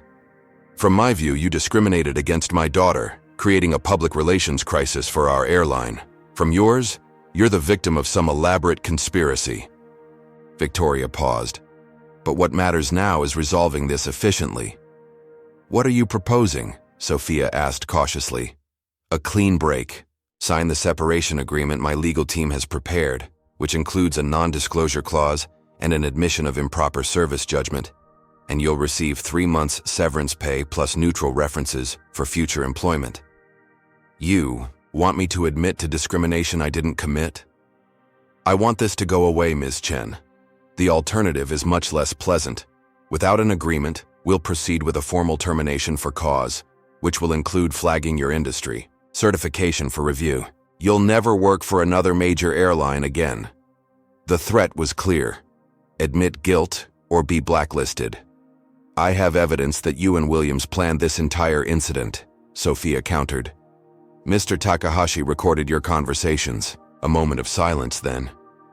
"An elderly foreign tourist with a recording device he wasn't authorized to use on our aircraft? That would never be admissible in any proceeding. Besides, our legal team has already prepared a response claiming any such recording would have been doctored." "The board might feel differently." Victoria laughed softly. "The board hired me to make difficult decisions and improve our company culture. One flight attendant's career is insignificant compared to the strategic direction of a global airline. Harold Winters doesn't seem to think so." Another pause. "Harold is one voice among 12. I have the support of the majority." Victoria's tone hardened. "You have until noon tomorrow to accept my offer. After that, we proceed with formal termination and certification review. Think carefully about your future, Ms. Chen." The call ended, leaving Sophia shaken. Victoria's confidence suggested she still held the upper hand, despite the evidence Sophia had gathered. Could she really have the board's backing for such unethical behavior? As Sophia headed to the airport for her London flight, her phone pinged with a news alert. Her heart sank as she read the headline: "Skyline CEO leads charge against discrimination. No tolerance for bias at any level." The article featured Victoria announcing a company-wide anti-bias initiative, citing a recent disturbing incident that had opened her eyes to persistent problems. Though Sophia wasn't named, the reference was clear. Victoria was controlling the narrative masterfully, positioning herself as a champion of equality while destroying Sophia's career. At the check-in counter, more bad news awaited. "I'm sorry, Ms. Chen, but your reservation has been canceled," the agent informed her. "That's impossible. I received confirmation this morning." The booking was canceled 30 minutes ago by the sponsoring organization. The union had withdrawn her flight. After thanking the agent, Sophia stepped aside and immediately called Margaret. "The reservation was canceled on higher authority," Margaret admitted, sounding genuinely regretful. "Victoria contacted our union president directly. I'm afraid my hands are tied. She threatened to blacklist me if I don't admit to discrimination," Sophia explained urgently. "She's trying to force me to sign away my rights. I understand your frustration, but this has become a complex legal matter. The union has to remain neutral until all facts are established." "Neutral? She fired me mid-flight without due process." "And that procedural concern is being reviewed. But the discrimination allegations are serious, Sophia. The video evidence is compelling. That video was selectively edited. I have proof this was a setup." Margaret sighed. "Look, my advice as your union representative is to consider the settlement. Fighting Victoria Blackwell could drag on for years with uncertain outcome. At least with severance you can move forward." The betrayal stung deeply. Even the union seemed to be falling in line with Victoria's version of events. As Sophia walked dejectedly back to the hotel, her phone buzzed with an unfamiliar Icelandic number. "Ms. Chen, this is Detective Johnson. We need to discuss a new development in the Williams case. Can you come to the station?" When Sophia arrived, the detective's expression was grim. "We've received information that criminal charges have been filed against you in the United States." "What?" Sophia gasped. "That's impossible." "According to our liaison with American authorities, Ms. Blackwell has filed a report claiming you physically assaulted her daughter during the flight when removing her meal. That's a complete fabrication. There are dozens of witnesses who can confirm nothing like that happened. The detective nodded. I suspected as much. The timing is suspicious, coming immediately after Williams's arrest and your cooperation with our investigation. She's trying to discredit me as a witness, Sophia realized, and prevent me from returning to confront her. Perhaps, Janssen agreed, but we must follow procedure. I'll need a formal statement denying these allegations, and you'll need to remain in Iceland until we receive clarification from American authorities. Now Sophia was truly trapped, unable to leave Iceland, running out of money, abandoned by her union, and facing false criminal charges. Victoria had systematically cut off every avenue of escape or support. Back in her hotel room, Sophia sat on the edge of the bed, contemplating her dwindling options. Victoria's deadline loomed. Admit to discrimination by noon tomorrow, or face permanent industry blacklisting. The falsified assault charges added another layer of pressure. How could she fight those from thousands of miles away? For the first time since this ordeal began, Sophia allowed herself to cry, the tears burning hot trails down her cheeks. She had dedicated 10 years of her life to Skyline, maintaining perfect professionalism even when faced with racist remarks and difficult passengers. Now, her career, reputation, and future hung by a thread, all because she had followed company policy about a pre-ordered meal.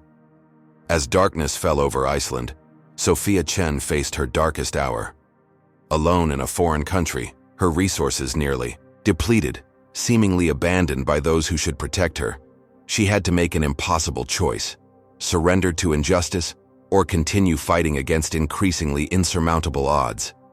Have you ever been in a situation where it seemed like the whole world was against you? Comment number 1 if you think Sophia should keep fighting despite the mounting obstacles, or number 2 if you believe she should accept Victoria's settlement to salvage what's left of her future. Don't forget to hit that like button if you're on the edge of your seat wondering what Sophia will do next, and subscribe for more stories of courage in the face of overwhelming injustice. The question now becomes, with Victoria's systematic destruction of every support system Sophia might have, can anyone help her fight back? And with false assault charges now hanging over her head, what new evidence could possibly turn the tide in this desperate battle for truth and justice? Dawn broke over the volcanic landscape of Iceland, pale light filtering through the thin hotel curtains as Sophia stared at the ceiling. She hadn't slept. Victoria's noon deadline loomed just hours away, and the weight of the decision pressed on her chest like a physical burden. Sign away her dignity and admit to discrimination she never committed, or face a ruined career and possibly even false criminal charges. Her phone buzzed, another email notification. Expecting more bad news, she was surprised to see it was from Marcus, sent from his personal account. Sophia, don't give up. Something big is happening. Victoria is in full damage control mode on the flight back. Half the crew is questioning the official story. I've secured footage from the aircraft security cameras that clearly shows you never touched Lily.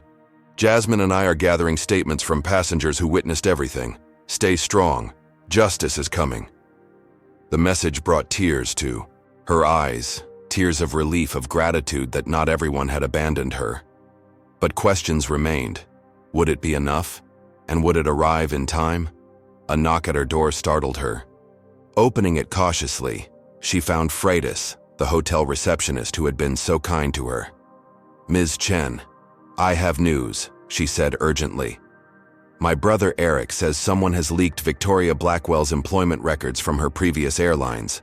It's all over aviation forums this morning. Sophia quickly pulled up the industry message boards on her laptop.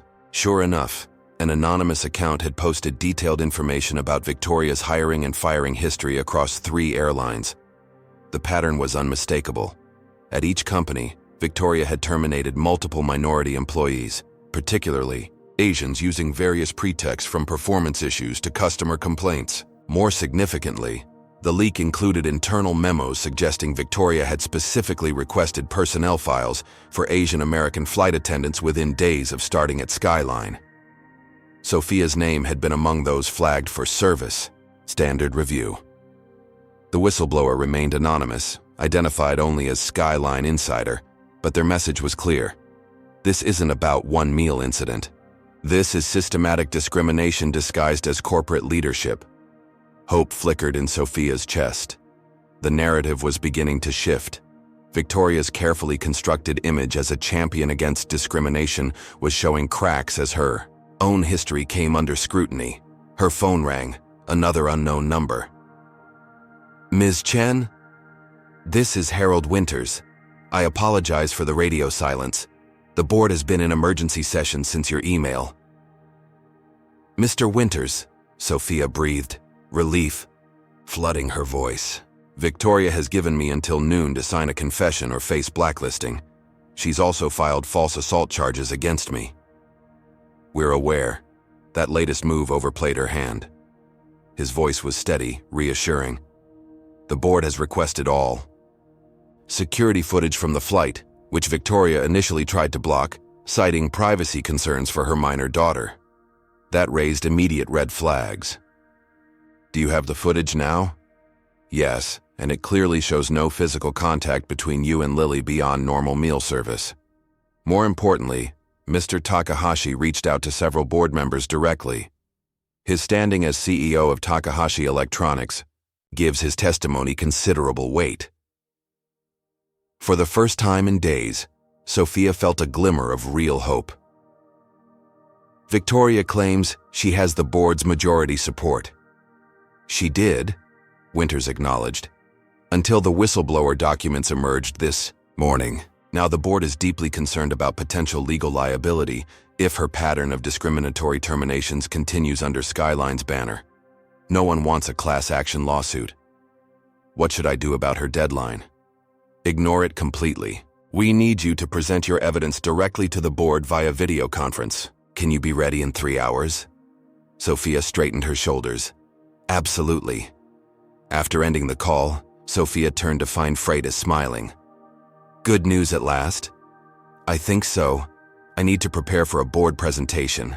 Is there somewhere private I could work?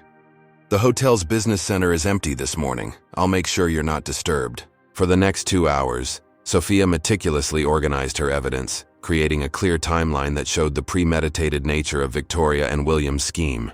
She included screenshots of the original booking records showing they had reserved tickets together, notes from the passenger manifest indicating they had specifically requested her as their flight attendant, and transcripts from Mr. Takahashi's recording. As she worked, more developments unfolded on aviation forums and industry news sites. Jackson Williams had been formally charged with investment fraud in 3 countries. More damaging for Victoria, financial journalists had uncovered payments from Williams's consulting firm to a shell company owned by Victoria's husband. The conspiracy was unraveling thread by thread, but Victoria still held considerable power as CEO. Sophia couldn't afford to underestimate her opponent. At the appointed time, Eric arrived to escort Sophia to a private room with better video conferencing equipment. On the screen, she could see 9 members of Skyline's 12-person board of directors, their expressions ranging from skeptical to concerned. Ms. Chen, thank you for joining us under these difficult circumstances, began Grace Howard, the board chairwoman. We understand you dispute the circumstances of your suspension and have evidence suggesting improper conduct by our CEO. The board is prepared to hear your account. For the next 45 minutes, Sophia presented her evidence methodically, her voice steady despite the stakes. She walked the board through each phase of the incident, from the suspicious pre-flight booking changes to Victoria's retaliatory false assault charges.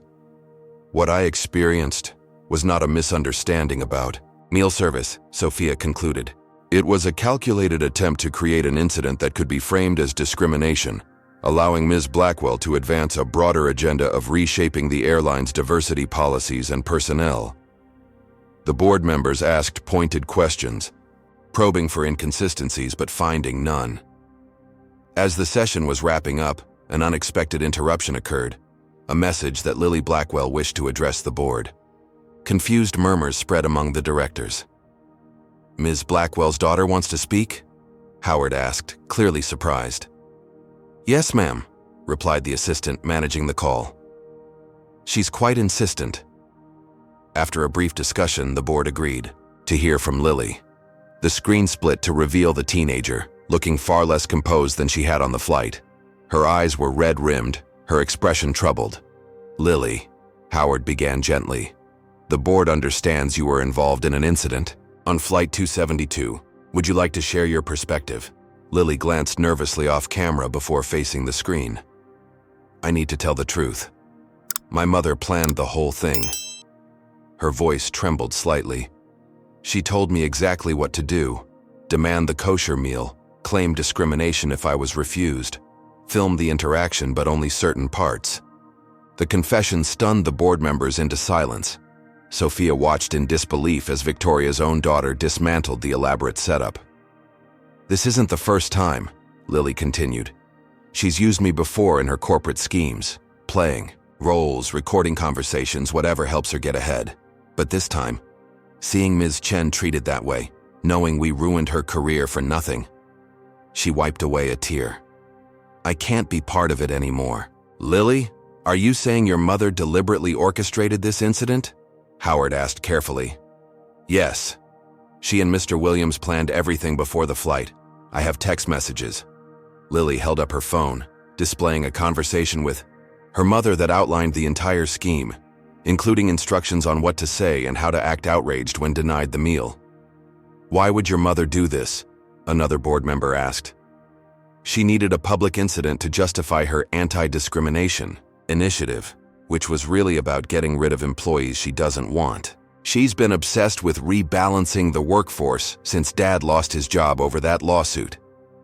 As Lily's testimony continued, Sophia felt no satisfaction, only a profound sadness that Victoria had involved her own daughter in such a destructive scheme. The teenager was clearly struggling with guilt and conflicted loyalty. The board called a brief recess to digest this unexpected testimony. When they reconvened, Howard addressed Sophia directly. "Ms. Chen, in light of this new information and the evidence you've presented, the board agrees that your suspension appears to have been without merit. We will need to conduct a formal investigation, but in the interim, we are reinstating your employment status and credentials effective immediately." Relief washed over Sophia. "Thank you, Madam Chairwoman. Additionally, we will arrange for your immediate return to San Francisco, with all expenses covered. The false assault charges will be addressed by our legal department." As the meeting concluded, Sophia felt the weight of the past few days finally beginning to lift. Victoria's carefully constructed plan was collapsing under the weight of truth, but one question remained unanswered. What would happen to Victoria herself? She got her answer the next morning as she prepared to leave for the airport. Breaking news alerts flooded her phone. Skyline Airways CEO suspended pending board investigation. Corporate conspiracy exposed. How a CEO manufactured a discrimination incident. Aviation industry shocked by allegations of systematic bias against Asian employees. The tide had turned completely. The same social media platforms that had condemned Sophia days earlier were now analyzing Victoria's history of questionable terminations and calling for a full investigation into hiring practices at all airlines she had led. As Sophia boarded the Skyline flight to San Francisco, upgraded to first class by direct order of the board, she reflected on how quickly fortunes could change. 4 days ago, she had been publicly humiliated and fired midair. Now Victoria Blackwell was facing the very public reckoning she had tried to orchestrate for others. Justice was finally taking flight.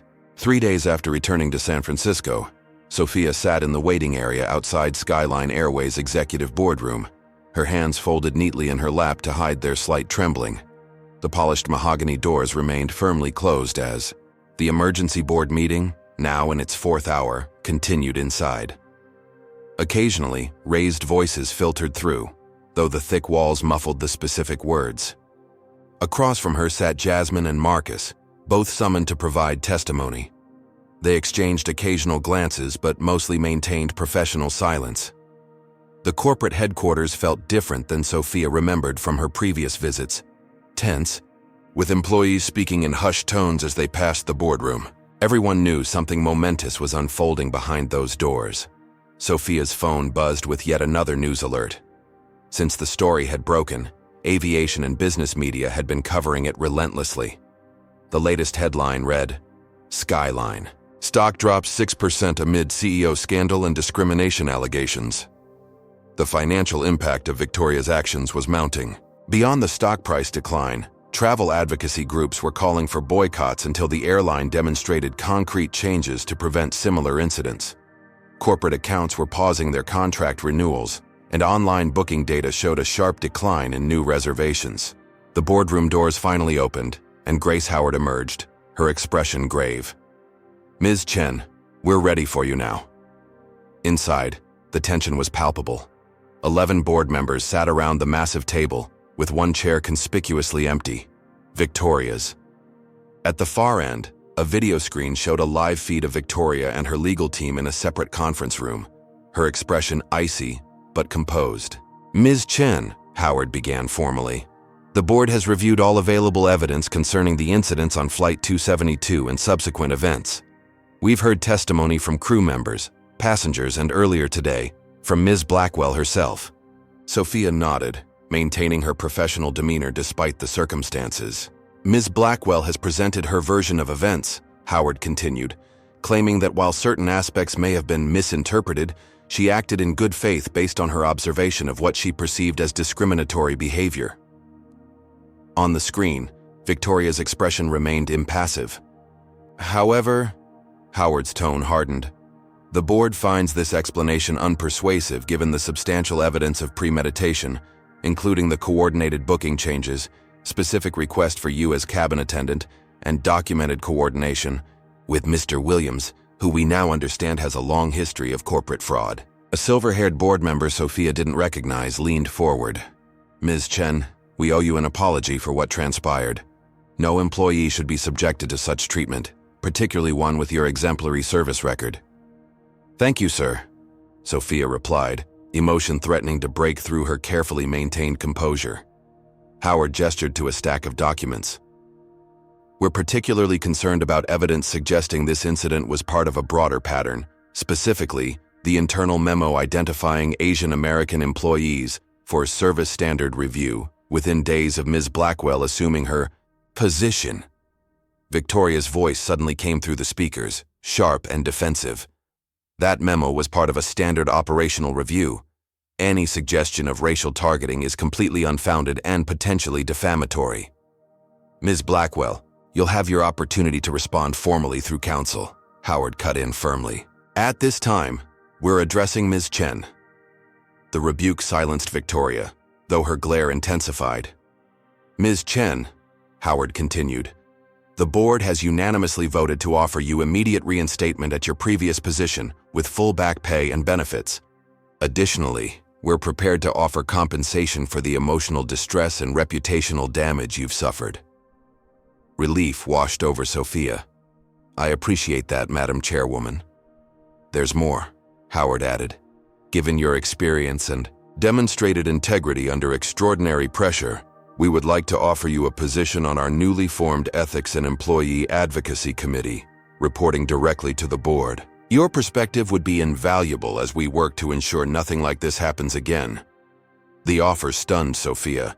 It represented not just reinstatement, but a significant advancement, one that would place her in a position to help protect other employees from similar experiences. "I would be honored," she replied sincerely. Howard nodded with approval, before her expression grew serious again. "Before you accept, you should be aware that Ms. Blackwell has made certain threats regarding your return." On the video screen, Victoria leaned toward her microphone. "If the board reinstates Chen against my recommendation, I will consider it a direct undermining of my authority as CEO. The operational consequences will be entirely on your heads." Howard seemed unfazed by the threat. "Ms. Blackwell, the board is well aware of your position.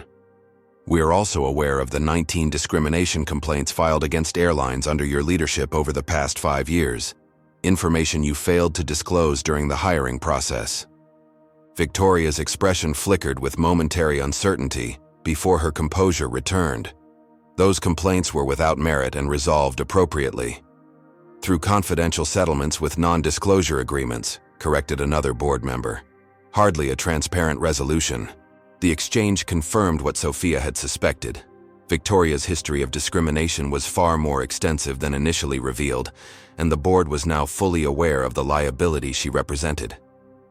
Howard turned back to Sophia. "Ms. Chen, there's one final matter. Ms. Blackwell has offered a substantial settlement package if you agree to leave the company voluntarily and sign a non-disclosure agreement covering all aspects of this incident." Sophia wasn't surprised. Victoria was still trying to control the narrative and prevent the full story from reaching the public. "With respect, Madam Chairwoman, I'm not interested in being silenced," Sophia replied firmly. "What happened to me could happen to others if the underlying issues aren't addressed openly." Howard nodded, a hint of approval in her eyes. "Very well. Ms. Blackwell, the board will now continue its deliberations regarding your status as CEO. You and your legal team may wait in the conference room." Victoria's face tightened with barely contained fury before the video feed was muted. Howard then addressed Sophia once more. "Ms. Chen, your reinstatement will be effective immediately. Our PR team has prepared a public statement clearing your name and acknowledging the company's failure to follow proper procedures. We'll need you to review it before release." The meeting concluded with board members individually expressing their support for Sophia. As she left the boardroom, she found Jasmine and Marcus waiting, their expressions eager for news. "I've been reinstated," Sophia told them, still processing the reality herself, and offered a position on a new ethics committee reporting to the board. Their congratulations were heartfelt but brief, interrupted by a commotion from the direction of the conference room where Victoria was waiting. Raised voices and the sound of something being slammed against a wall filtered down the corridor. "She's not taking it well," Marcus observed quietly. "Would you?" Jasmine replied. "Her entire carefully constructed plan has collapsed. If the board removes her as CEO, her career is essentially over." Sophia felt no satisfaction in Victoria's distress, only relief that the truth had prevailed, and a commitment to ensuring such abuse of power couldn't happen again. As they walked toward the elevators, her phone rang. Harold Winters. "Sophia, I wanted to personally congratulate you. The board's vote on Victoria was decisive, 11-1 for immediate termination. The official announcement will come this afternoon." "Thank you for believing in me," Sophia replied sincerely. "When everyone else was accepting Victoria's version of events, you were willing to question it." "Truth matters," Winters said simply. "Now there's a lot of work ahead. Victoria's discriminatory approach may have affected far more employees than just you. We need to examine every termination and demotion during her tenure." As Sophia ended the call, she felt the weight of this new responsibility. Her ordeal had exposed deeper institutional problems that would require sustained effort to address. The path forward wouldn't be easy, but for the first time in days, it was clear. Later that evening, as Sophia finally returned to her apartment, news alerts flooded her phone with the official announcement: Skyline Airways board terminates. CEO Victoria Blackwell following discrimination investigation. The accompanying statement outlined the board's findings in carefully worded but unmistakable terms.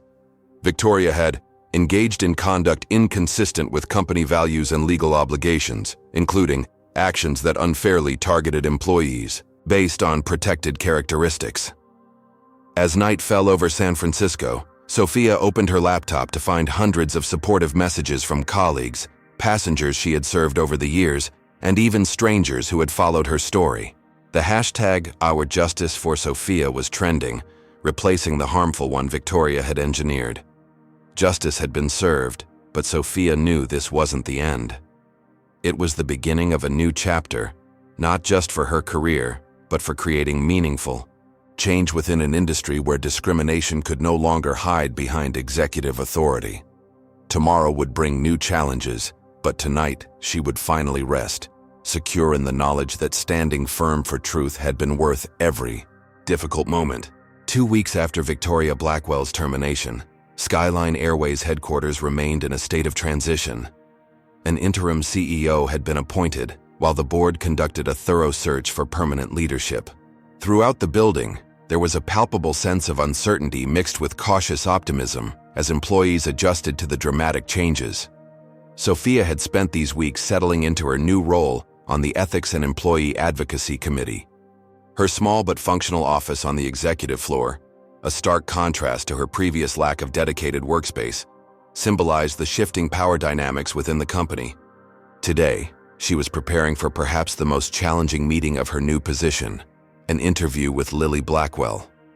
Following her shocking testimony to the board, Lily had retreated from public view.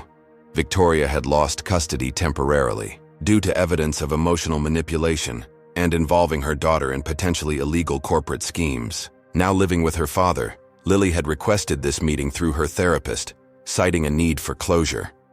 At precisely 10 a.m., the receptionist announced Lily's arrival. The teenager who entered Sophia's office bore little resemblance to the entitled, aggressive girl from the flight. This Lily appeared smaller somehow, her designer clothes replaced by simple jeans and a sweater, her expression hesitant rather than demanding. "Thank you for agreeing to see me, Miss Chen," she said, quietly, taking the offered seat. "I appreciate you coming forward with the truth, Lily," Sophia replied, keeping her tone neutral but not cold. "That couldn't have been easy." Lily studied her hands for a moment before looking up. "I need to explain about the flight, about everything. Not to excuse what happened, but so you understand it wasn't just about you." "I'm listening," Sophia said. "My mother," Lily began, then paused to collect herself. "My mother has been using me in her corporate games since I was 12. At first it seemed like fun, like we were secret agents on missions. She'd have me pretend to be a customer to test employees or record conversations with her competitors' staff. The manipulation of a child for corporate espionage was disturbing enough, but Lily continued with an even more troubling revelation. "After my dad lost his job because of that discrimination lawsuit, something changed in her. She became obsessed with fighting back against what she called the diversity agenda. She said companies were pushing out qualified white executives to meet quotas, and she was going to prove how dangerous that was." Sophia maintained her professional demeanor despite her shock. "And that's where the flight incident came in?" Lily nodded. "She and Mr. Williams had it all planned. They'd been working together for months. The goal wasn't just to get you fired. It was to create a high-profile reverse racism incident they could use to launch a complete overhaul of Skyline's diversity policies. By making it look like an Asian employee had discriminated against a white passenger," Sophia said, the full scope of the scheme becoming clearer. "Exactly. They needed a victim who was clearly white and sympathetic, me, and a minority employee with a perfect record who couldn't be dismissed as just a bad worker. They specifically chose you because you had the highest customer satisfaction ratings among Asian American flight attendants." The calculated nature of their selection process sent a chill through Sophia. "How many other employees were targeted?" "You were the third attempt," Lily admitted. "The first two didn't work because the employees didn't react the way my mother needed. They just gave in to whatever I demanded, so she couldn't claim discrimination. You were different because you followed the rules exactly." Lily reached into her bag and removed a USB drive. "This contains all the text messages between my mother and me about the setup, plus recordings of her conversations with Mr. Williams, where they discussed targeting other minority employees after they succeeded with you." Sophia stared at the small device containing such damning evidence. "Why are you giving me this?" "Because I need to make this right," Lily said, her voice breaking slightly. "And because there's more you need to know. This wasn't just about Skyline. My mother and Mr. Williams were creating a template they planned to implement at other airlines. They called it the Corporate Culture Correction Initiative. The implications were staggering.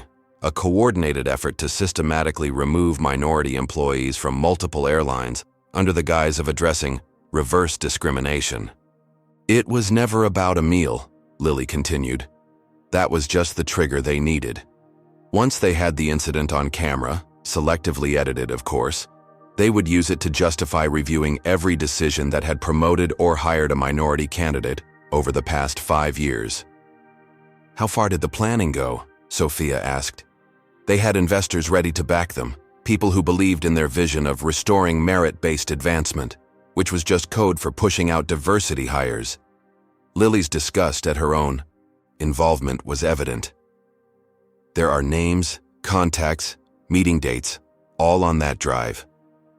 As the interview continued, Lily revealed more details about Victoria's network of like-minded executives across multiple industries, all sharing the common goal of rolling back diversity initiatives they viewed as threats to traditional corporate hierarchies. "When did you decide you couldn't be part of it anymore?" Sophia asked. Lily's eyes welled with tears. "When I saw your face as my mother fired you. You looked broken. And for what? Following the rules? Doing your job well? It hit me that I was helping destroy real people's lives for my mother's twisted crusade." The teenager wiped her eyes before continuing. "The night before the board meeting, I found an email from my mother to Mr. Williams discussing their next targets. 3 more Asian employees at Skyline and 2 at other airlines, with pictures, personal information, everything. They were treating it like a hunting expedition. That's when I knew I had to stop it." Sophia allowed a moment of silence before responding. "Thank you for your honesty, Lily. What you've shared will help ensure this doesn't happen to anyone else." "What will happen now?" Lily asked, suddenly looking very young and vulnerable. "The evidence you've provided will be reviewed by our legal team and likely shared with authorities investigating Mr. Williams' other activities," Sophia explained gently.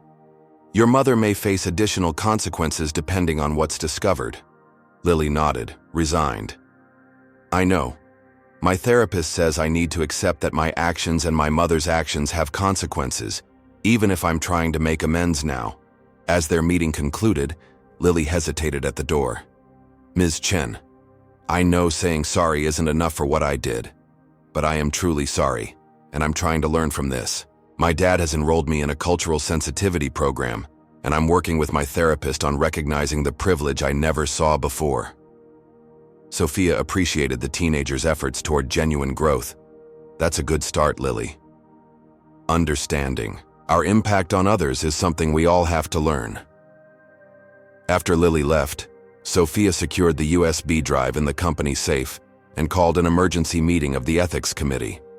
The evidence Lily provided would have far-reaching implications, not just for Skyline, but potentially for the entire airline industry. Later that afternoon, as she presented her findings to the committee and legal team, the gravity of what they'd uncovered settled over the room. This hadn't been an isolated incident of one biased executive abusing her power. It was a coordinated attempt to systematically dismantle diversity initiatives across multiple corporations. "This goes beyond employment discrimination," noted the company's chief legal counsel. "There are potential RICO implications if we can prove this was a coordinated conspiracy across multiple companies." As the meeting concluded, Harold Winters pulled Sophia aside. "The board is going to announce your appointment as Chief Diversity and Ethics Officer tomorrow. After seeing how you've handled this situation, including your compassionate approach to Lily, we're convinced you're the right person to lead our corporate culture rebuild."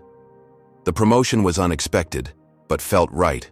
Sophia had experienced firsthand the damage caused by discrimination and abuse of power. Now she would have the authority to implement systemic changes to prevent similar situations.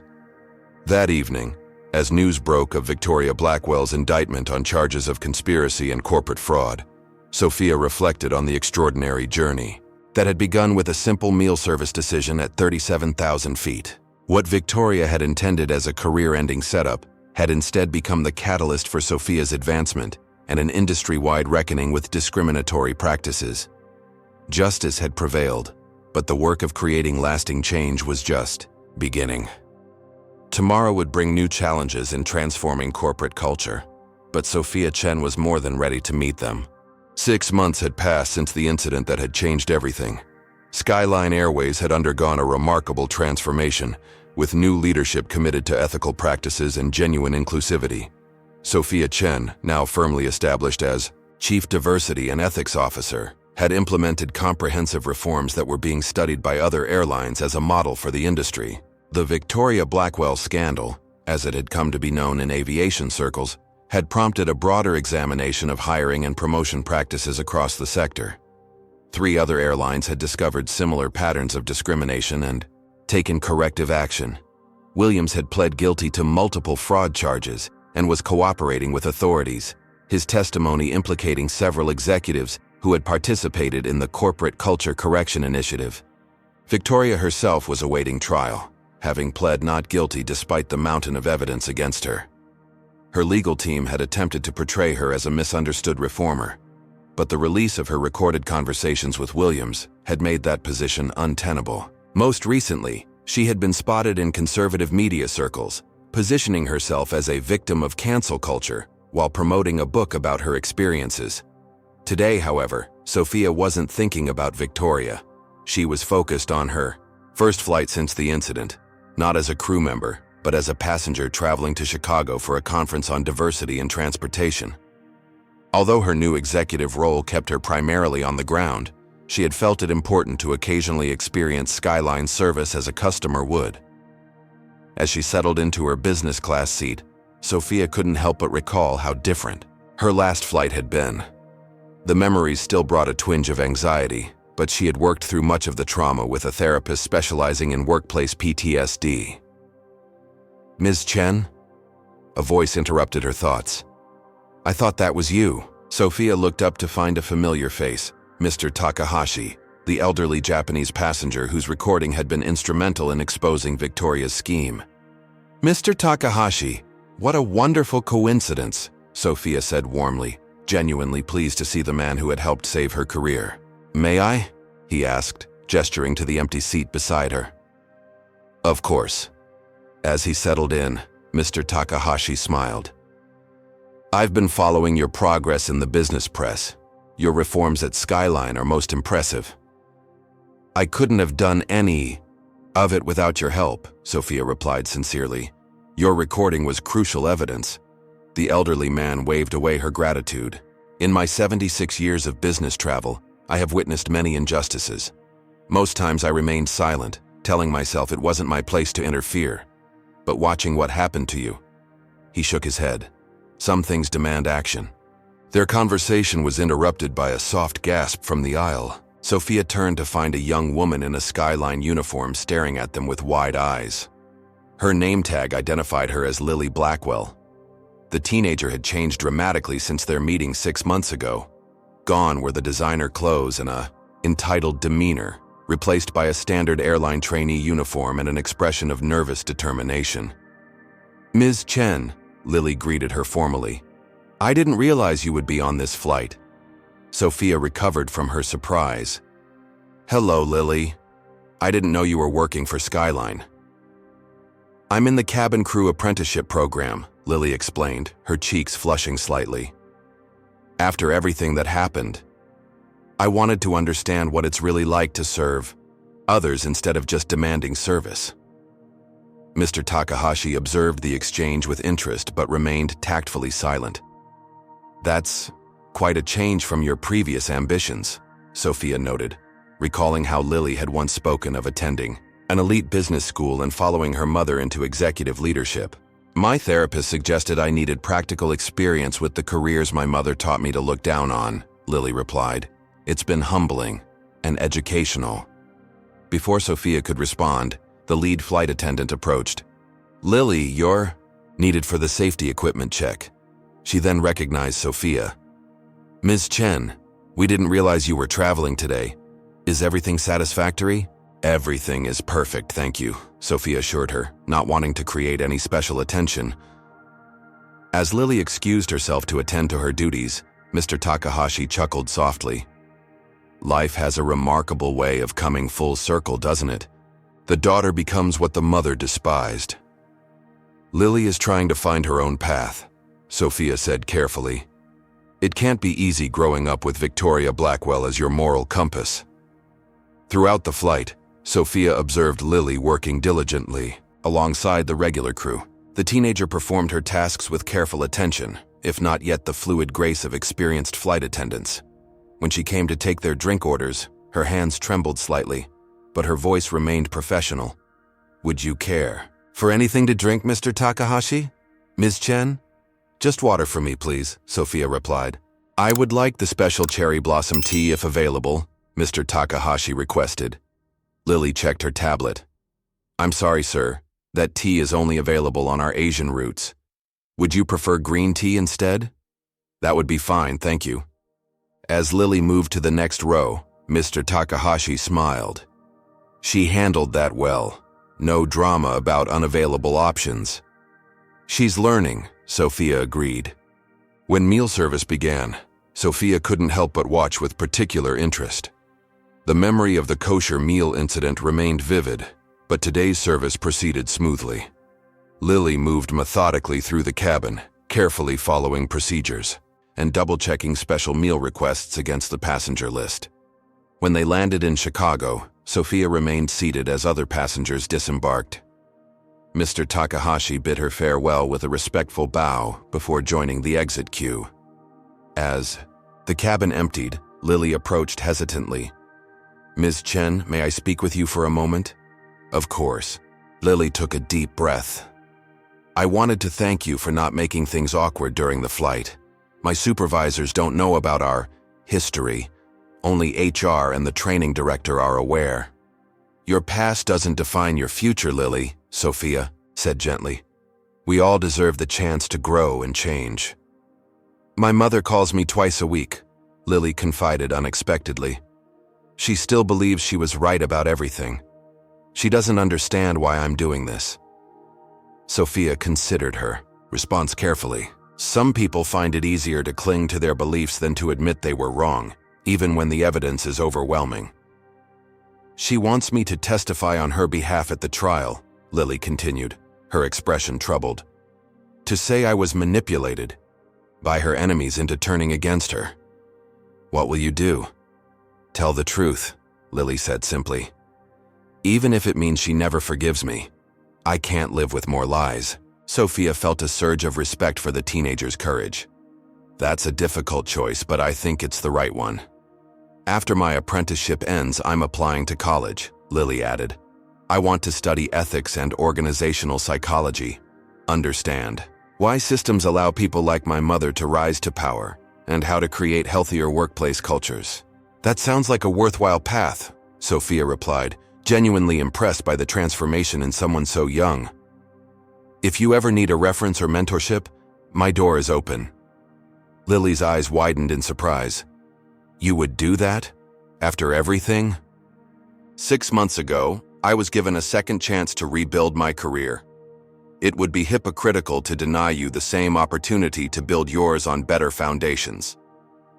As they parted ways at the terminal, Sophia reflected on the extraordinary journey that had brought them both to this moment. What had begun as a manufactured conflict over a meal had evolved into something neither Victoria Blackwell nor Jackson Williams could have anticipated. A catalyst for positive change throughout an industry and a profound transformation in both victims and participants. Sophia's presentation at the Chicago Conference on Diversity in Transportation was scheduled as the closing keynote on the final day. As she took the stage, facing an audience of industry executives, HR professionals, and policy experts, she felt a moment of déjà vu. The same apprehension she had experienced stepping onto Flight 272 6 months earlier, unaware of how it would change her life. Good afternoon, she began, her voice steady and clear. 6 months ago, I was a flight attendant with a decade of experience and an unblemished service record. Today, I stand before you as Skyline Airways Chief Diversity and Ethics Officer, a position created in the aftermath of what the media dubbed the Blackwell incident. My journey from cabin crew to corporate executive was neither planned nor pleasant, but it revealed systemic issues that extend far beyond one airline or one discriminatory CEO.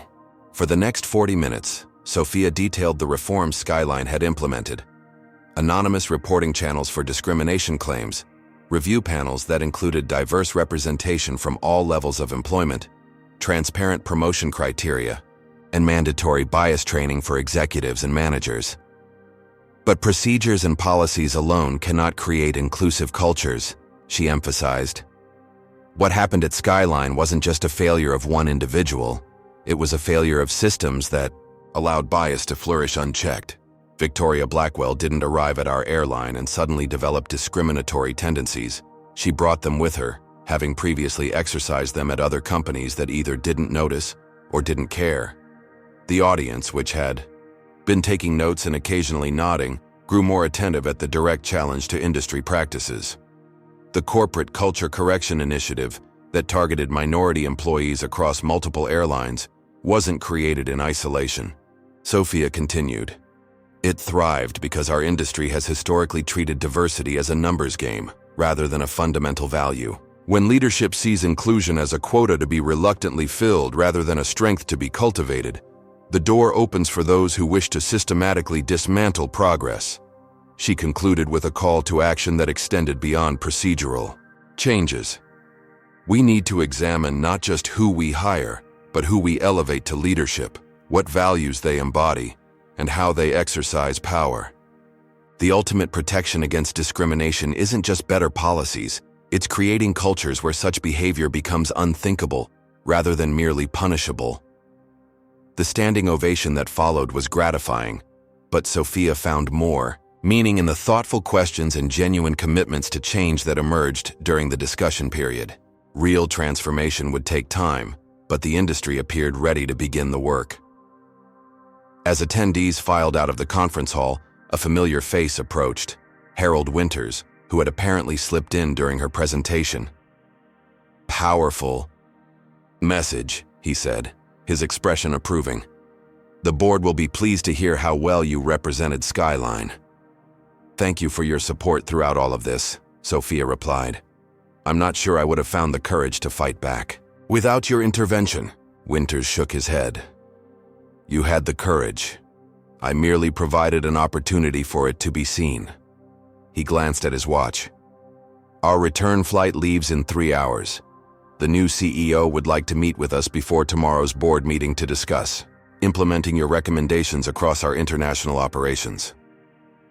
As they walked through the terminal toward their gate hours later, Sophia noticed a crowd gathered around a television monitor. Breaking news banners flashed across the screen as a somber-faced reporter delivered an update.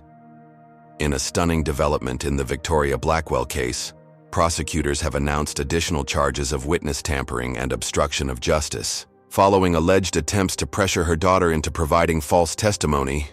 Winters shook his head sadly. "Some people never learn, or can't accept when they've lost," Sophia added. Their flight back to San Francisco boarded without incident. As Sophia settled into her seat, she found herself thinking about Lily Blackwell. The teenager had made the difficult choice to stand by the truth, despite immense pressure, a courage that deserved recognition regardless of her earlier role in the scheme. Midway through the flight, Sophia pulled out her tablet and drafted an email to Skyline's training director, recommending Lily for the company's college scholarship program. The girl's journey from entitled accomplice to conscientious employee represented exactly the kind of transformation Sophia hoped to encourage. Throughout the company, the ability to recognize past mistakes, take responsibility, and commit to better choices moving forward. As the aircraft began its descent into San Francisco, Sophia gazed out the window at the lights of the city shimmering against the darkening sky. 6 months ago, she had been ejected from an aircraft in Iceland, her career apparently finished, her reputation in tatters. Now she was returning home as an executive and industry speaker, with the authority to create meaningful change. The path between those 2 points had been neither straight nor easy. It had required courage, allies, evidence, and no small amount of luck. Not everyone facing workplace discrimination would have such resources or outcomes. That reality fueled Sophia's commitment to creating systems where justice didn't depend on having a recording device or a sympathetic board member, where fairness was built into the foundation rather than added as an afterthought. The gentle bump of touchdown brought her back to the present moment. As passengers around her reached for their belongings and prepared to disembark, Sophia remained seated for a moment longer, savoring the normalcy of a completed flight, something she would never again take for granted. Tomorrow would bring new challenges, implementing reforms, changing entrenched attitudes, and continuing the work of building a truly inclusive culture. But today, as Flight 889 from Chicago to San Francisco completed its journey without incident, Sophia Chen allowed herself to acknowledge a simple truth that had sustained her through the darkest moments of the past 6 months. Justice, like aviation, required both careful systems and human vigilance. Sometimes turbulence was inevitable, but with proper navigation and sufficient courage, one could always find clear skies ahead. The aircraft door opened, and Sophia Chen, once a flight attendant unjustly fired midair, now an executive helping reshape an industry, gathered her belongings and stepped confidently toward whatever the future might hold.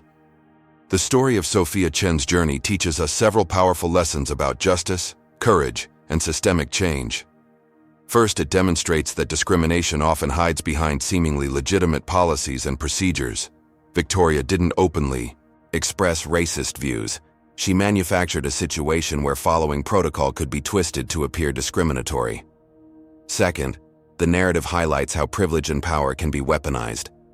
Victoria used her position as CEO not just to target one employee, but to orchestrate a broader campaign against diversity initiatives. This reveals how discrimination can evolve from individual bias to systematic oppression when left unchecked. Third, we learn the importance of evidence and allies. Sophia survived her ordeal because people like Mr. Takahashi, Jasmine, Marcus, and Harold Winters were willing to stand up for truth. Without their support and crucial evidence, Victoria's false narrative might have prevailed.